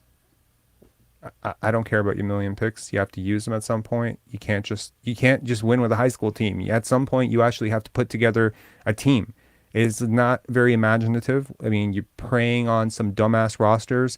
You get rid of Paul George, you get rid of Russell Westbrook at the right time, I guess. You get really good picks back for them. You keep leveraging out. You take on shitty contracts. You put that fan base through what? 6 years of losing? 5 years of losing? How long y'all been losing? Since Kevin Durant left, y'all been losing, right? You've been watching Russell Westbrook do his stat pad tour. I'm sorry, like you can talk about Sam Presti as one of the best general managers in the league, and he definitely is in terms of what he's doing. But the reason he's doing It's it been is y'all 2 are years. small. It's Huh? been 2 years of losing. No, it hasn't. It hasn't been 2 years of losing. When's the last time you won a chip? 0, right? When's the last time you've been to a Western Conference Finals? When is the last time? Really? Can you remember? It had 2020. Well, that's when we You made. weren't in the West. Oh wow, that was the chip. That was the chip conversation. You guys just won your first one in 2019. Why are you getting heated? Like I'm serious. Like, why are you getting heated? Like, you had Paul George, who was a top 3 MVP candidate. You move him because he demands a trade, right? You have 4 like legit MVP candidates come through. And that's not just draft luck. Obviously, that's someone who really knows how to draft and someone who, timed the draft beautifully. I mean, so much of this is luck. Do you know the Raptors had the number 1 pick in 2006? The year before you guys had the number 2 pick, right? Y'all didn't have you didn't have the number 1 or number 2 pick in 2006. That's the year Kevin Durant and Greg Oden were supposed to come out in the draft. If you don't get Kevin Durant in 2007, which is basically falling ass backwards, luck of the lottery. I mean, what are we talking about with the OKC Thunder? We're talking about 15 years of, James Harden and potentially Russell Westbrook. I think Kevin Durant really changed that thing for you. And I don't remember the last time you guys were like a really winning organization, but look, I'm just saying this whole draft pick thing, I've seen it before. Losing wears on your culture. I like what you guys are building with Josh Giddey, J-Dub, and, you can't play all of them, man. You're talking about holding on to Lou Dort. Adding a 4th player to that. Like, if you believe Josh Giddey and Jalen Williams and Shai Gilgeous-Alexander are all starters, and I'm not sure, and you believe you need a center, like a real center who can actually bruise and protect the rim, then I'm sorry, like Pascal Siakam is better than Chet Holmgren is going to be for the next 2 to 3 years, for sure. So all right, we can just agree to disagree then, I guess. That's can agree I to really disagree. can't say All that. right, man. Yeah. All right. Peace, man. All right, KW Raptor fans and SGE, what's up, man? Hey, I can you don't. hear me? Oh, okay. Can you hear me? Yeah, I can hear you, man. All right. You can go first, bro. Me? Okay. Yeah. No, just sorry, I was just taking all that thunder talk in. Yeah, no, personally, obviously I'd like to see Fred gone this summer. Pascal, I don't care much for that OKC trade. I do like Ludor, but yeah, I think he would be our most valuable asset. I agree with the OG stuff. I don't think he'll be, a number one option or, the Kawhi Leonard type that people kind of hold on to, but I think he'll be important to keep with Gary and Scotty going forward, and Mm-hmm. Precious and Koloko. Those are five guys. I mean, I guess you can throw Down or maybe Banton in, but I just look at those five guys Mm-hmm. going forward as our most important five. In like Right. the next 2 to 3 years, and Scotty obviously past that, and Koloko. Okay. SGE, what's up, man?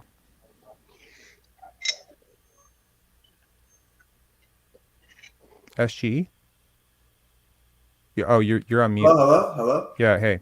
My mic was glitching the entire time, so I didn't hear the conversation. I just got working right now. Yeah. But I'll just talk about that Thunder thing real quick. Please do. Yeah.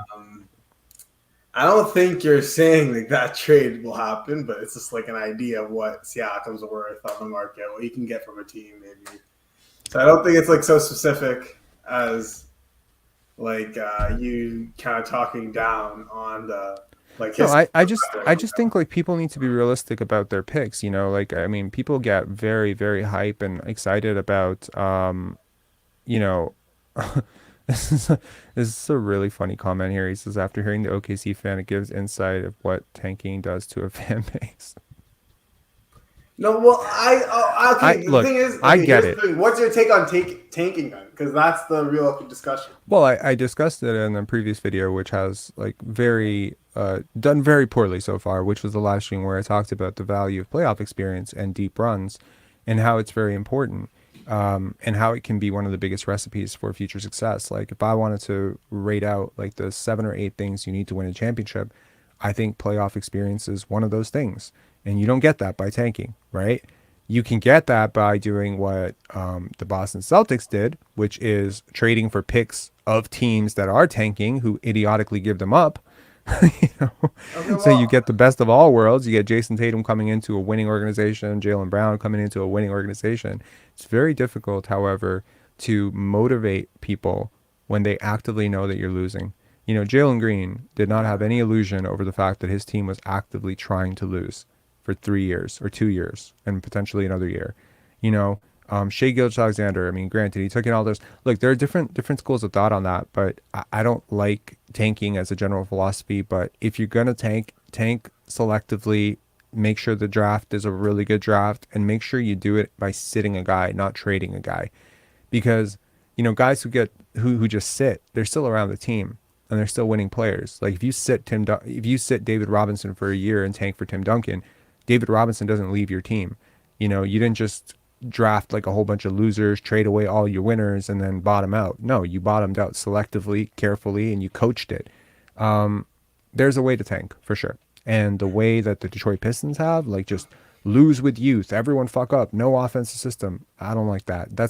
It takes a long time to undo the damage of that for sure. I think here's my take on it. I think we have yet to truly discover what the benefits of tanking yield, because I think tanking 1.0 was Philadelphia. You get Embiid in 14, then you get Markel and Ben Simmons in 16 and Markel in 17. But it doesn't amount to anything. Yo, you're not counting Jaleel Okafor. You're not counting. Yeah, yeah. Hold on, Dario has wait. Dario Saric. I'm just talking about. I was talking about the number ones and the generational talent they got. That's all I was talking about. They got even more than that, and it failed. They take Jaleel Okafor number 3. Yes. But like, I'm trying to get to a different point. So it failed. And then it actually crashed and burned. But a little bit of it was bad scouting, in my opinion. And and a really, really, really messed up situation with Markel Fultz and his early part of his career. But I think the Thunder are 2.0. Okay, so now you have all these draft picks that are being stacked upon each other. You stumble into Shea. This is like we're really gonna see if it doesn't work with the Thunder now. Then yes, I will be on your side of the tanking mindset. But until I see what happens with the Thunder, I don't know. I think this tanking situation does work because look at Memphis. You have a few years. You're bad. You get Jaren Jackson Jr. and then you get from the 9th pick, you luck into the lottery odds, get the 2nd pick, and now you have John Morant and Jaren Jackson Jr. But when you talk about sustainable, process, moving up from 9 to 2 and the odds of doing that on a repeated basis is not. So you have to talk about it from the perspective of teams that actually got the first overall pick that were bottom 3, and that is hard. So bottoming out, being bad enough to win 16 games 1 year, and then building that up before that player demands a trade is really hard. The Pelicans are going through it right now, aren't they? No, but the thing is, tanking, if tanking was an equation, tanking would be tanking equals high draft pick, right? And then I'm just saying, in theory, Memphis got lucky because they tanked harder than they needed to. That's all I'm saying. So they got the benefits of tanking. I mean, the Raptors got lucky. I mean, think about it. They moved from 7 to 4. They get Scotty Barnes. If they don't move from 7 to 4, who do they get? Probably Franz Wagner or Jonathan Kuminga. You could argue they might have taken Kuminga. And that would be terrible. I just watched Jonathan Kuminga play yesterday. I'm high on Kuminga actually. Why? I'm high on Kuminga. What do you like about him? I think he's a freak athlete. He's on a team that Kerr's offense is not set up for him. Okay. If in 10 years I told you that Precious Achiuwa is a better player than Jonathan Kuminga, would you believe me? I would actually sell that stock. I would not. I think Kuminga would be a better player than Precious Achiuwa. He has way more feel for the game. I think they're closer than people want to admit. But yeah. Yeah. No, but I'm saying I'm in the middle, and after the Thunder team, I will make my decision on tanking. I'm gonna be like, is it good or is it better to maintain a winning environment? I think if you watch the video that I posted 2 days ago on the tanking sucks, if you go back like 2-3 lives, you'll see it. It's an hour-long video in which I break down the data of tanking and the data of what top 1, 2, 3, 4, 5 picks turn into. We did just a bit of a thought experiment looking at every player picked 3rd overall like in the last 20 years, and we're like, how many players out here are better than Pascal Siakam? Not many. We looked at all the 4th overall picks. How many players were better than Fred VanVleet? Not many. So honestly, sustainable growth comes from process. Like I think there's a brilliant author named Randy Pausch who wrote this book called The Last Lecture, and I remember attending one of Randy's lectures prior to his passing, and in it he said systemic problems require systemic solutions.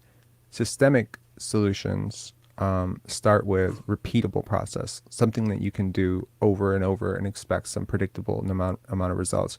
Culture building, correct facilities, good coaching, leadership, like a balanced roster which has veterans and young players, accountability, good scouting, diverse mindset, and diversity in general, like within your organization, diversity. And I don't mean token diversity of like, oh, you got a black guy, a brown guy, an Asian guy, a white guy. I don't mean that. I mean like actual diversity in the sense that you're open to different ideas. These things, when all implemented in a basketball organization, whether you talk about Jerry West and how he thought things out, and he's very much like this, Jerry West has all of these things within him. So that is the type of decision. And you talk about every trade that is offered to every team. Think about it. Think about how many times the OKC Thunder have turned down a star player for 5 picks that they overvalued in the future, right? Or maybe they turned down a superstar for the number 2 overall pick last year. Let's just say, for instance, Chet Holmgren did not play for them last year, right? Correct? He didn't play a single game. What if at the draft, they had an offer on the table, Pascal Siakam for Chet Holmgren? and they turned it down. So basically, you could have just added Pascal Siakam, which is about 9 to 10 wins, to a team that won 41 wins. You could have basically been a 50-win team this year. So what the hell, right? We don't know all the deals that get turned down every single year, but I can tell you that over and over again, it's the teams that implement good ideas, good philosophy, and the right stuff that will make good decisions better more often than they make bad decisions.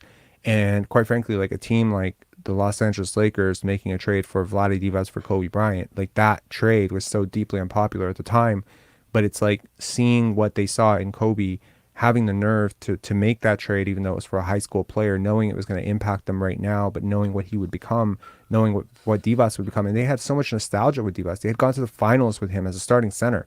Shit, in 1991, I believe. He was a starting center on that team, after Kareem left. So I think like it's so underrated, like great general managers, great coaches, great training staff. This is how you win. Tanking? No. I think the starting I when you look at it at that abstract mind, way of thinking about it, systemic issues required systemic solutions. I think the only problem with that is let's just look at the data, okay? LeBron pick 1, Curry pick 8. No, wait, hold on. Curry was not pick 8. What, 9 or something? 7. 7, cool. Just let me land. It's like I'll be 1 minute. Look at some of the new age stars. Tatum pick 3. Jaylen Brown pick 3. Devin Booker pick 14. Shea pick 12. Okay, if you're hold on. Stop. No, shut up. Okay, stop. If you're gonna say that someone was picked somewhere and you're gonna go on this laundry list, I'm gonna need you to be accurate. That's it. So none of those are close. like a lot of you're not close. Devin Booker was not the 14th pick. Steph Curry was not the 9th pick. Or 8th pick, whatever he said. Okay, but that's one off. But wait, let me get to my point. If you're gonna make a point, just be accurate. That's all I'm asking. But if you let me if you just get 10 seconds, you'll get what I'm trying to say. Okay, they all average out to being in the lottery. Okay, wait, hold on. Being in the lottery more often than not will net you the players that are successful today. So I don't think I just think just mathematically like that. Yes. No, this is not math. This is selective bias. This is a bias. How? Because you're talking about what you want to talk about. You're talking about the ones that worked. Oh my God. You know what? What player today in contention for MVP was not selected in the lottery? Nikola Jokic. Okay, that's one. Giannis Antetokounmpo. He was in the lottery. No, he wasn't. This is the problem with being so fact. Right? This is the problem with Kawhi Leonard. Okay, one pick away from the lot. Okay, pick 15. Okay, I'm saying being generally bad is better. Oh my God, you're so wrong. It's not even funny. Okay, hang on. I gotta find the data. I'm just look. I'm not. Obviously, I hope you can tell that I was not being serious with the shut up. Right? Like I'm being funny. I'm being funny, but I think you really want to just hop in there. I don't mind. No, the truth is if you're gonna present this, I need you to present it with actual facts. That's all I'm saying. I can't.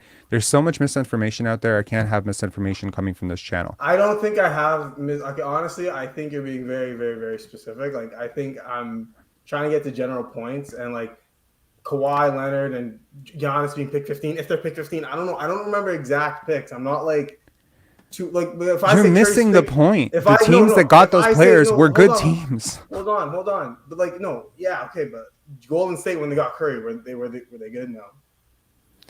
Oh my Phoenix God. before they got Booker, were they good? No. Do you know that the Golden State this is the problem, dude? Honestly, we have 2 ears, we have 1 mouth. So at some point you're gonna have to hear me out. Here's the point, okay? If you're gonna present the case that the Golden State Warriors are so great because they have Steph Curry, and look, Steph Curry's the lottery pick, so look, the lottery picks work. Let me tell you something about Steph Curry that you might not know, okay? There was a very real debate at some point that Steph Curry or Monta Ellis, they can't play together, you gotta get rid of one, okay? And there was a very strong voice in the Warriors community, there was a strong voice in their front office that said, obviously get rid of Steph. Monta Ellis is our superstar. It was Monta, and there was a big man whose name I cannot remember, that they wanted to build around, and it wasn't David Lee. It was somebody else. There was a genuine belief of that. Who stopped it? Jerry West said, "Nope, this Steph Curry guy is good." There was a trade presented by the Minnesota Timberwolves for Klay Thompson. It was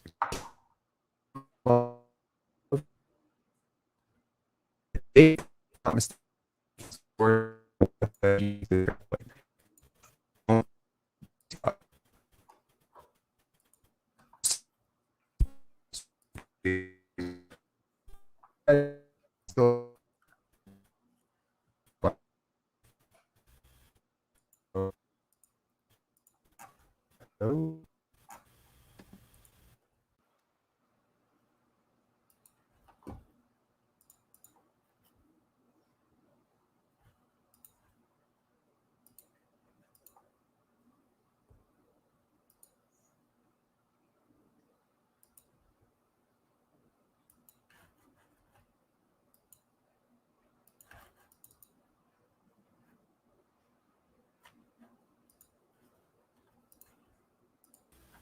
Can you hear me now? Hello? I think we're Hello? back. I think we're back. Okay, Hello? good. Can you hear me? Sorry about that, guys. Sorry, internet. Hello? Hello? Yeah, can you hear me now? I can hear you. Last point, I remember you talking about. Okay. Uh, Okay, so take a look at this. Okay. Here's do you see the graphic I'm flashing on the screen? yeah. Okay, that's every fourth overall pick Pretty, in the last, I think, 20 years. that's pretty good. Is it? Yeah, like I think you got MVP there, Russell Westbrook. Like you got good players. You got one MVP. You got a defensive player of the year, Jaren Jackson Jr., Correct. That's two. Do you know how many years that is? Chris Paul. Like Okay. how Chris many? Paul, Chris Bosh. Yep. Like there's some good players, man. Like I like these. I like some of these players. Here's all the I'm fifth counting picks. 5 or 6, not even in the league. Yep. Oh, here are all the fifth picks. You see a lot of great players here. That you love the Alex Lenz and Mario Hezonias and Dante Exums of the world and Thomas Robinson, because I just named 4 guys who were picked back to back to back to back top 5. Okay. But you got lately. Lately's not bad with Garland, Young, Fox. I mean, come on, man. Ricky Rubio, Kevin Love, Jeff Green, Sheldon No, Williams, Raymond Felton. That's 5. Devin Harris. That's 6 years in a row. I'm saying, okay, Cousins had a pretty freak accident back to back. He was Oh my really God. good for years. Look, Like no, here's but I'm here's saying, how here's how the draft works. Well, like you took like if you were to continue that list, there's gonna be some really banging years. Oh my God. Like This is the problem. Like you come in with the tank above all else. It works for everyone. It doesn't work for everyone. At some point, competent front offices look. There is a sort of growth osmosis here where if you're a competent team, generally it's because you have a competent front office. If you're generally making good draft picks, I agree with that. Masai Ujiri has gotten, like, you take a team that's been in the lottery for 10 years, like the Sacramento Kings, right? Who do they have to show for it? Keegan Murray, Harrison Barnes, they didn't draft him. They signed him, or they traded for him.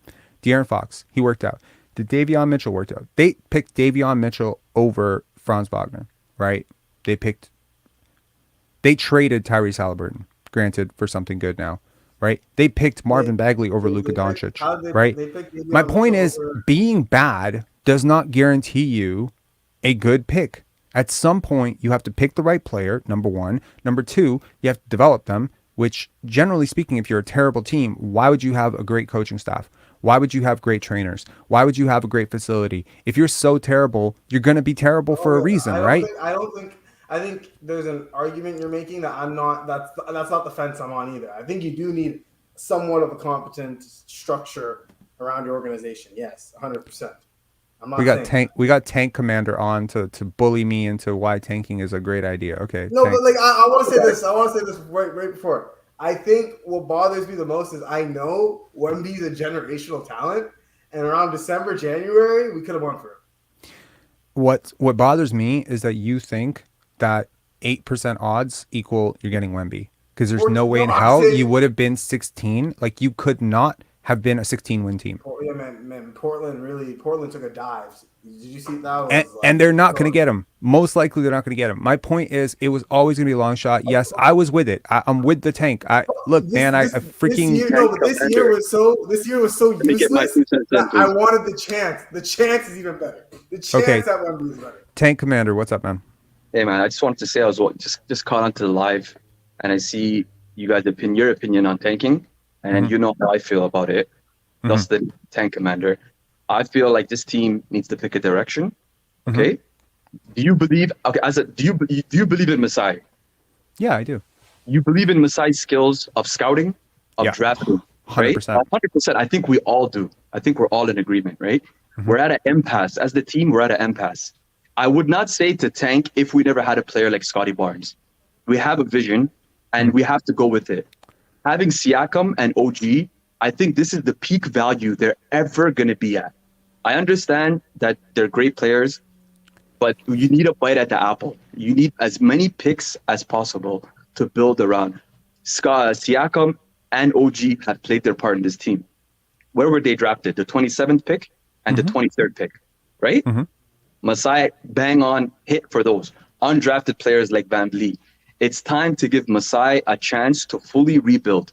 There's way too much expectation on his lap to turn this team into contenders. But as you see, as the NBA is constructed right now, there are too many good teams, especially in the East, to contend.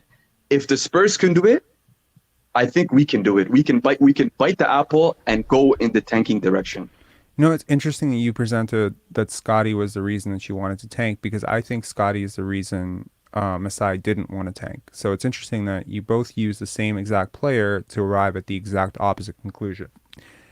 I think Scotty is closer than most people think to being like a really good player, right? I think he could be like a really good player this summer, next year.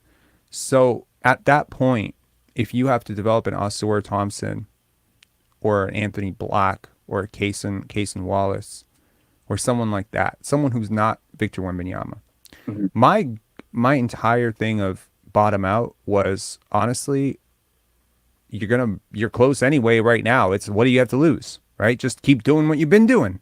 I didn't suggest trade every single player on the team and become a 14-win team, because that's hard to undo. Because at the end of the day, the odds of the 5th overall pick, let's just say you don't end up number 1 and you don't end up number 2, because I think that's a really situational thing in this draft where those two players are kind of earmarked for a year. They've been earmarked as Scoot and Wemby, and they're good.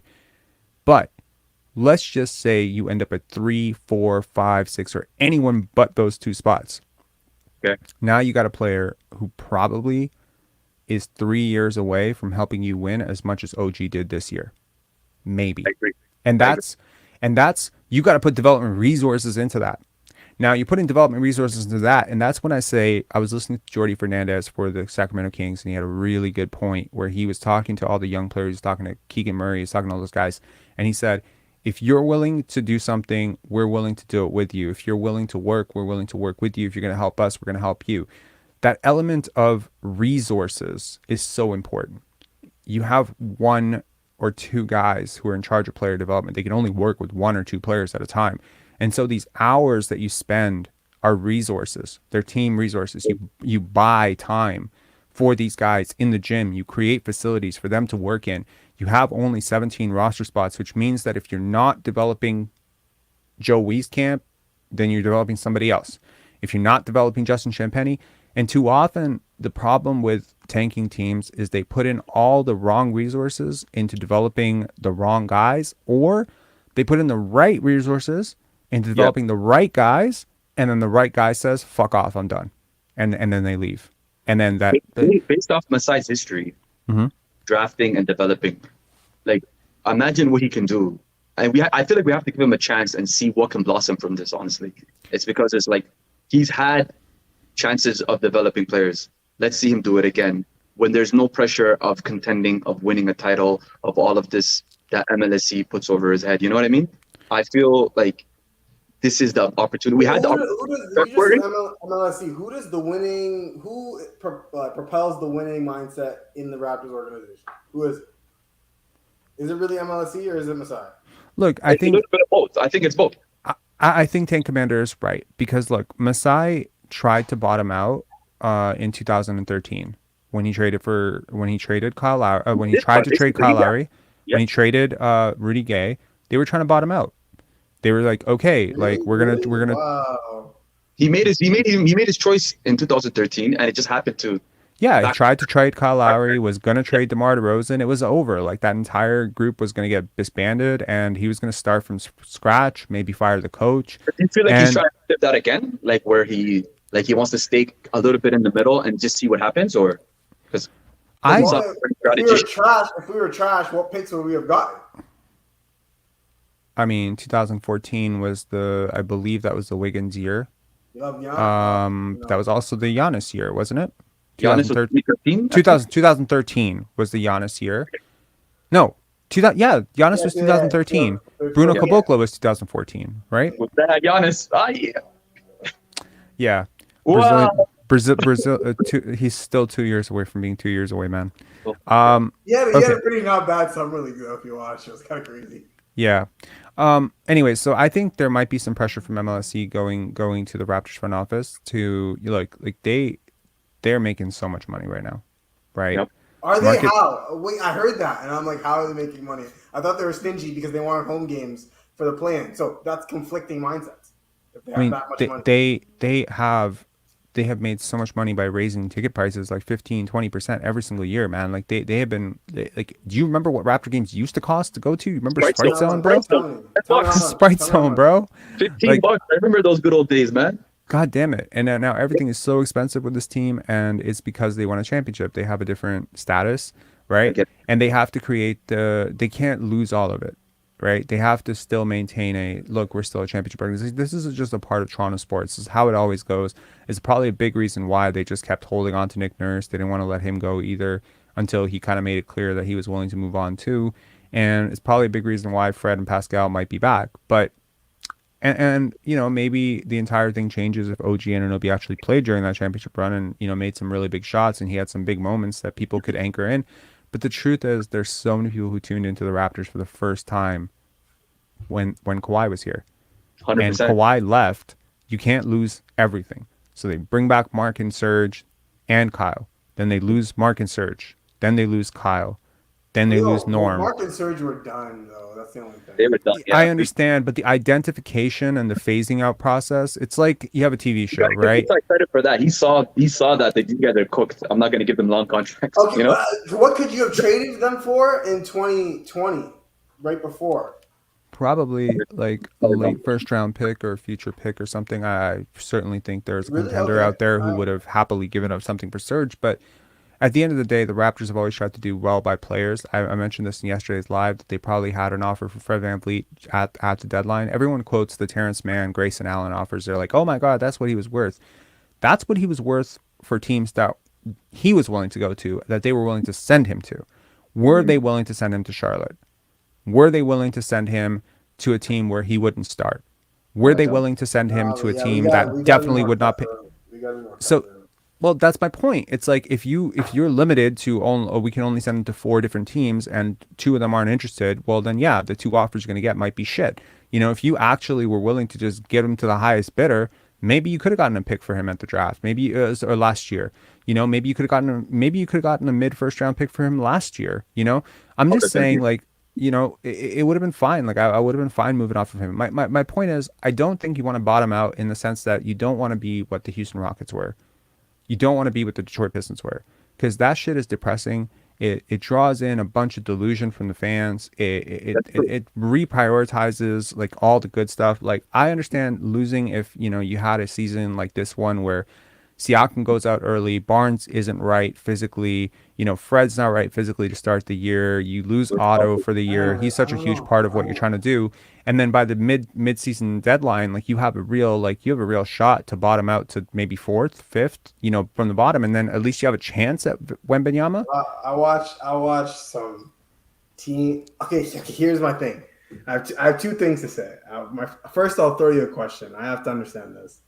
How good do you think Wembanyama is and what he's going to be in the next 3 years? So 3 full seasons, where do you think he is? When do you think he's going to reach that, Jokic, Giannis, and B Big tier. men take a long time to develop. Big When men do you take a long think time he? to No, develop. but you He's think gonna have to bulk up. He's gonna, he's gonna be going up against Mitchell Robinson. Look what Mitchell Robinson's been doing, man. I don't think. I think Okay, now Rob, I need to know how good do you think he's gonna be? I think he's going to be really good. I've followed him for a while now. I dug into him pretty deep, man. He loves basketball. He's already started to work on his body. His body's come a really long way the last 2 years. He's in the gym already. He's working. I expect him to come into the NBA season a lot bigger than whatever the hell Chet Holmgren was last year. I expect him to be bigger than Boucher or anything. Like, if you're expecting him to come in and be that player, he's not going to be that player. He's super skilled. I expect him to be kind of like a much better version of what Kristaps Porzingis was. It's very similar player types. In his first Um, year. Yeah. Wow, that's huge. So I expect like I'll be maybe honest, I don't know what I That's don't kind of know. low. That's kind of low because I'm. What do I you think expect? that's You expecting pretty Tim high. Duncan? I'm so high on this kid. I'll be honest, man. Dude, I'm you can expect- you can I'm be about to blow high you- on I'm about you to can blow you away. I'm about to blow you away. I think he's an all-time great. I think he's like. I He's think a he's like. second NBA ball. I How think can he's you say that? like. I swear to God. What are you sniffing, man? all-time great. All-time great. Let me tell you something. If he ends up Wembanyama? if he ends up better than Chris Webber, consider it a pretty No good way, career. No way. If I'm gonna tell you Chris something. Bosh, he had a good career. No. I'm saying that's gonna happen. He's gonna have that level of career and even But more. you don't know that. Like, I'm sorry. But no. It's like you and OKC fan are cut from the same cloth, man. No, You really are. Do not put me in that box. You're in the box. You're Yeah. in that box, man. This is like you remember the 7? What's in the box, man? What's in the box? You're in the box. You're in that box, bro. Because it's like you are willing to completely dismiss 20 years No, a career. I know. You're willing to dismiss a 20-year career to a highlight tape. You don't know if you, what. No, okay. Let me say it though. I've never ever seen a body type talent like Wembanyama. I swear to God. I've also never seen a body type like frigging Pavel Podkolzin, but he's not in. That's my point. That's my point. Do you know? This is legit. Okay, this is like breaking news. Okay. In 2004, the Toronto Raptors had the 4th overall pick, and murmurs came out that they were not super sold on Chris Bosh, and there was a Russian prospect who was 7'5" that they were really high on, named Pavel Podkolzin. And Pavel Podkolzin was shout outs Chad if you remember him. Luckily for the Raptors, he draws out of the draft, and the Raptors picked Chris Bosh. He comes out in the draft the next year. He's picked by the Dallas Mavericks. I think he was picked 20th because he had a really bad year. I don't know why he fell out of the draft, but there was a lot of rumors around that time that the Raptors were looking at him. I don't know if they would have picked him over Chris Bosh, but he was 7'5", and he was a big time shot blocker. And this is right around the time that, everyone was like, how do we stop Shaq? How do we stop Shaq? And then, and then obviously this is like on the heels of Yao Ming, and is this the next Yao Ming, and blah, blah, blah, blah, blah. So, yep. Era of basketball. Crazy. So my point is, look, Ben Simmons, everything that people said about Ben Simmons at LSU, best player in the country, definitely going to be a superstar, definitely going to be this, definitely going to be that, right? It didn't work out, right? And it worked out for a little bit too. Like, a little bit. You don't know. Now, I don't think Wembanyama is in that camp. I've never seen anything from him that would give me any reason to believe he won't be successful in the NBA. I saw a lot of reasons to believe that Ben Simmons wouldn't be successful in the NBA. Wembanyama is special. He's going to be really good. I think you need to chill on the all-time great stuff, though. All-time great. Like that's crazy. If he needs to be like, he needs to first get to a point where he's a top 50 player in the NBA. I don't think he's going to be that right away. You know what? I actually do think it's crazy. Probably the biggest asset in the NBA. Hold on. He will be.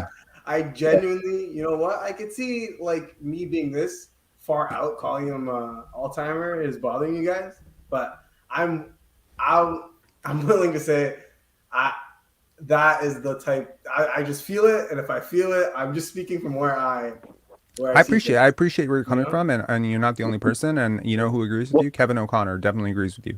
What team would you want Wemby to go to? What team would you want? Like that's what I'm saying. Just okay, because if I think he's like Kareem, I swear, yes, Kareem. If I think he's that good, okay, I would have wanted us to tank for him. So just a chance at him, that we didn't go for him is making. I don't eating me up. I don't want to call you out, but how many Kareem games have you watched? I'm just very curious. No, I'm just saying like that. Okay, I'm saying that level of all time. How many Kareem games have you watched? Zero. Okay, No, like thank maybe you for five, being honest on that. Hardwood classics maybe, but like not really paying attention. But I'm just saying that Okay. level of like all timer, like 1, 2, 3, 4, 5. Pantheon. Yes, Jesus. I really believe it. He's an all-time great, man. I hope the Spurs get him. Develop him. Yeah, I don't want him in the East. Let him stay in the West. Any team in the West. I think okay, selfishly I want him to go to the Raptors because we have a 1% chance at him. And I hate that everyone is just dismissing us right off the bat. 1% chance. I mean, look, man, you guys wanted to bottom out for an 8% chance, a 9% chance. Well, we have a 1% chance now, and I tell you as somebody who's look, I'll tell you something funny. I actually have played the lottery one time in my life. One time. I've never played it since. I never played it again. It was Scratcher or the lottery? no lottery, like the numbers. You pick the numbers 649. Okay. Yeah. And there was and I didn't want to play it, and it was I was working at Harlequin Books, the adult book company. I was working security there when I was 20, and I was 21. And this guy comes up to me, Max, and he's like, "Yo, we're gonna go 3 ways. We're gonna split 3 ways on this ticket. You want in?" And I was like, "I hate gambling. I don't like gambling. I don't like lottery, whatever." He's like, "Come on, it'll be fun. Put in $1, whatever." It was like $2, and we bought 3 tickets. And he's like, "Do you want to split the 3 tickets, or do you want your own ticket?" And I said, "I want my own ticket, just in case I win millions of dollars and have to sue these guys." Yo, we got 6 numbers. We got 6 numbers. We got $5,000. That was the first and only time I ever played lottery. So I'm saying the odds of that, the odds of playing the lottery one time and making $5,000 on it one time. And by the way, as a good dude, I ended up splitting it anyways. But nevertheless, one time. So the odds of that are like, I think probably like 1 in 2 million.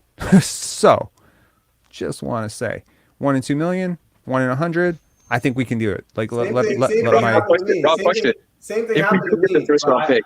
Huh? I just want to say the same thing happened to me, but I won 312 on my first time. Never played again. Okay. If we do get the first overall pick, where are we gonna have the parade? Where in Toronto is the parade gonna happen? Honestly, man, anywhere, everywhere. That's just hard. Airport to welcome him to the team. I think 500,000 people will be there. If it does. I think look, he can be very special. He is a very special player. He's a very special person. He loves basketball. His sister plays basketball. His brother plays basketball. His whole family is like obsessed with ball. So he's got lineage, pedigree, upside, physical tools, dedication. He's a hard worker. He literally has everything. And yeah, there's a lot to like. There's also that black swan, element of you haven't seen his body type ever hold up in the NBA. So when you until I see it, I don't know.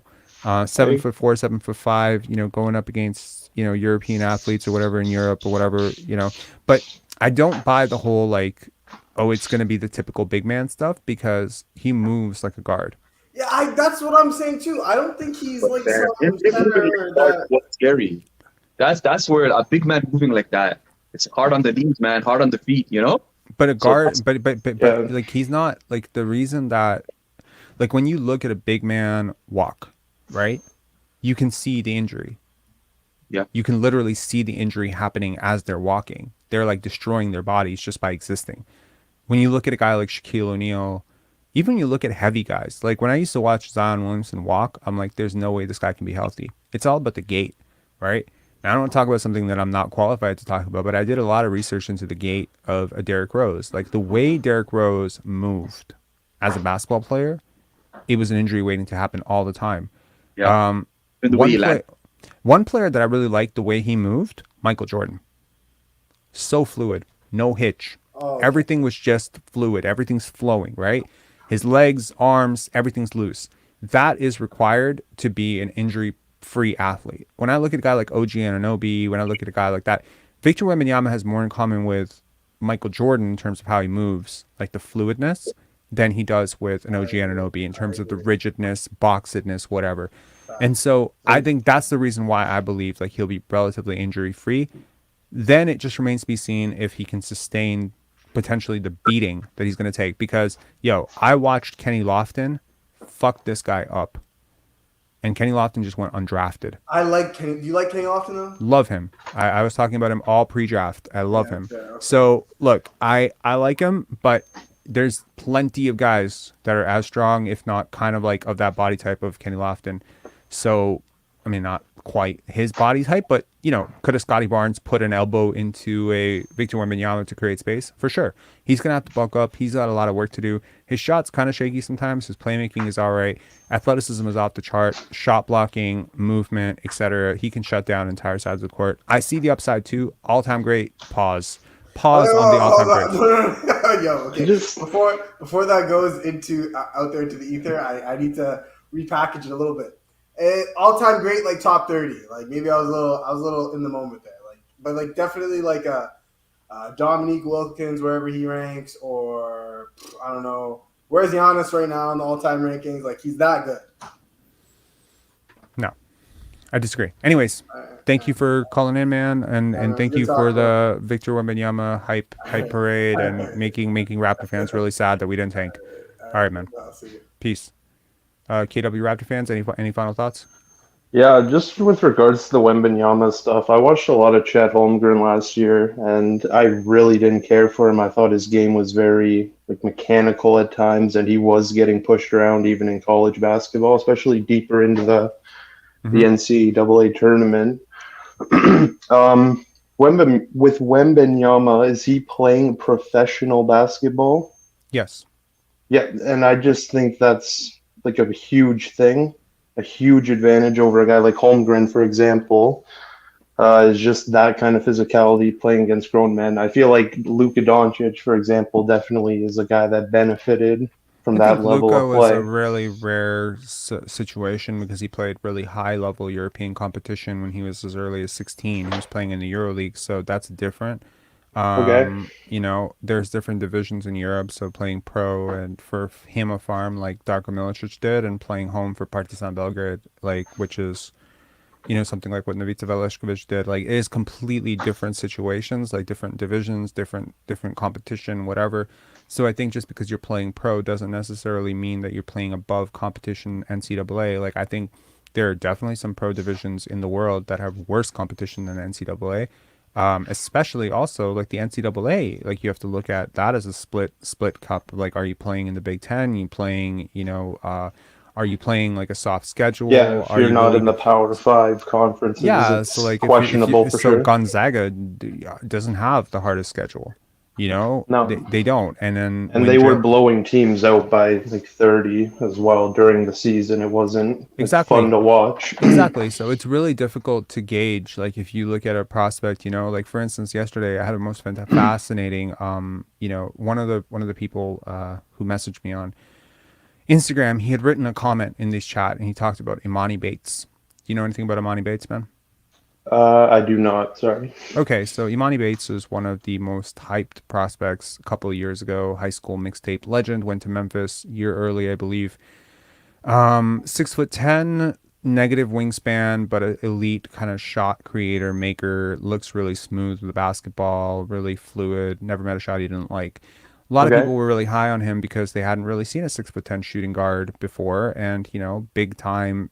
Anytime you see anything like freaky, it tends to, captivate and hype, and looks great in a mixtape going up against high school players. Yeah. So he had 1 year at Memphis, and then I can't remember where he was this year, but it's a lesser division player. And honestly, in the 2 years, he posted negative box plus minus both years. That's hard to do in college, man. Most great college players, I mean, especially ones with the hype that he had, will post like an 8 or a 9 box plus minus. If I were to show you, for instance, like the women's level, it's even higher. Like if I showed you like Angel Reese's box plus minus, I think it's like 20. It's ridiculous. Like she's basically the Kareem Abdul-Jabbar of, she's the Giannis Antetokounmpo of her sport. Basically, the gap between her and the average center in college basketball for women is so large, it's enormous. So Imani Bates being basically a below average college player, he's still going to somehow get drafted. And that's just because people buy the hype of, oh, look at this guy, big creator, whatever. And I can't believe that someone messaged me and said, hey, we should pick him at 13 because I saw this highlight tape. And I'm not trying to be, like rude here, but like this is the problem. We see a highlight tape. We assume the guy is like, impacting winning in some way because look at how beautiful that shot looks. Look at how great that layup looked. It's so smooth. And as someone who was once hired to create high school basketball tapes for people who were trying to go to Division I schools, I used to edit these tapes for people. That's I know actually how sick. to make people look way better than they are.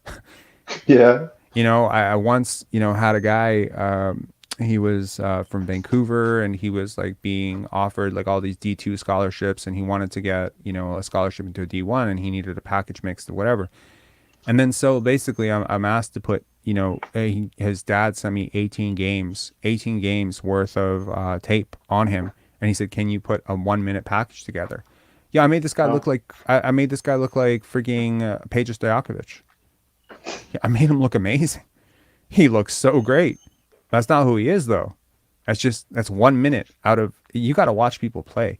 So I think we're in a highlight culture. We're in Instagram culture where everyone just wants to rush the shit. I didn't come to a conclusion on Joe Wieskamp by watching one game or half a game or a highlight package or the 10-minute snippet of the game against Rutgers. No, I watch full games and then I hone in on him. You can't not do the work and then expect to get good results. You just can't. So that's my parting note. Yeah. Mm-hmm.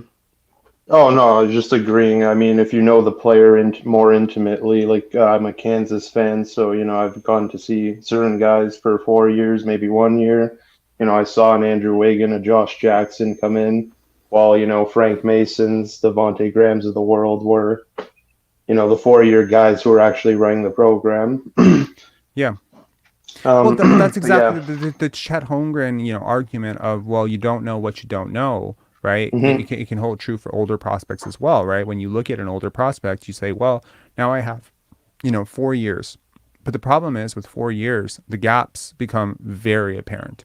Like their weaknesses that they didn't fix have become 4-year weaknesses or 3-year weaknesses. And the problem with the young guys is you can always assume, well, maybe they'll fix that next year. Or we can get him stronger next year. He's only 19. We can get him stronger by 20. But it's like the same guy who's not strong at 22. If you'd seen him at 19, you would have said by 20, we can make him stronger.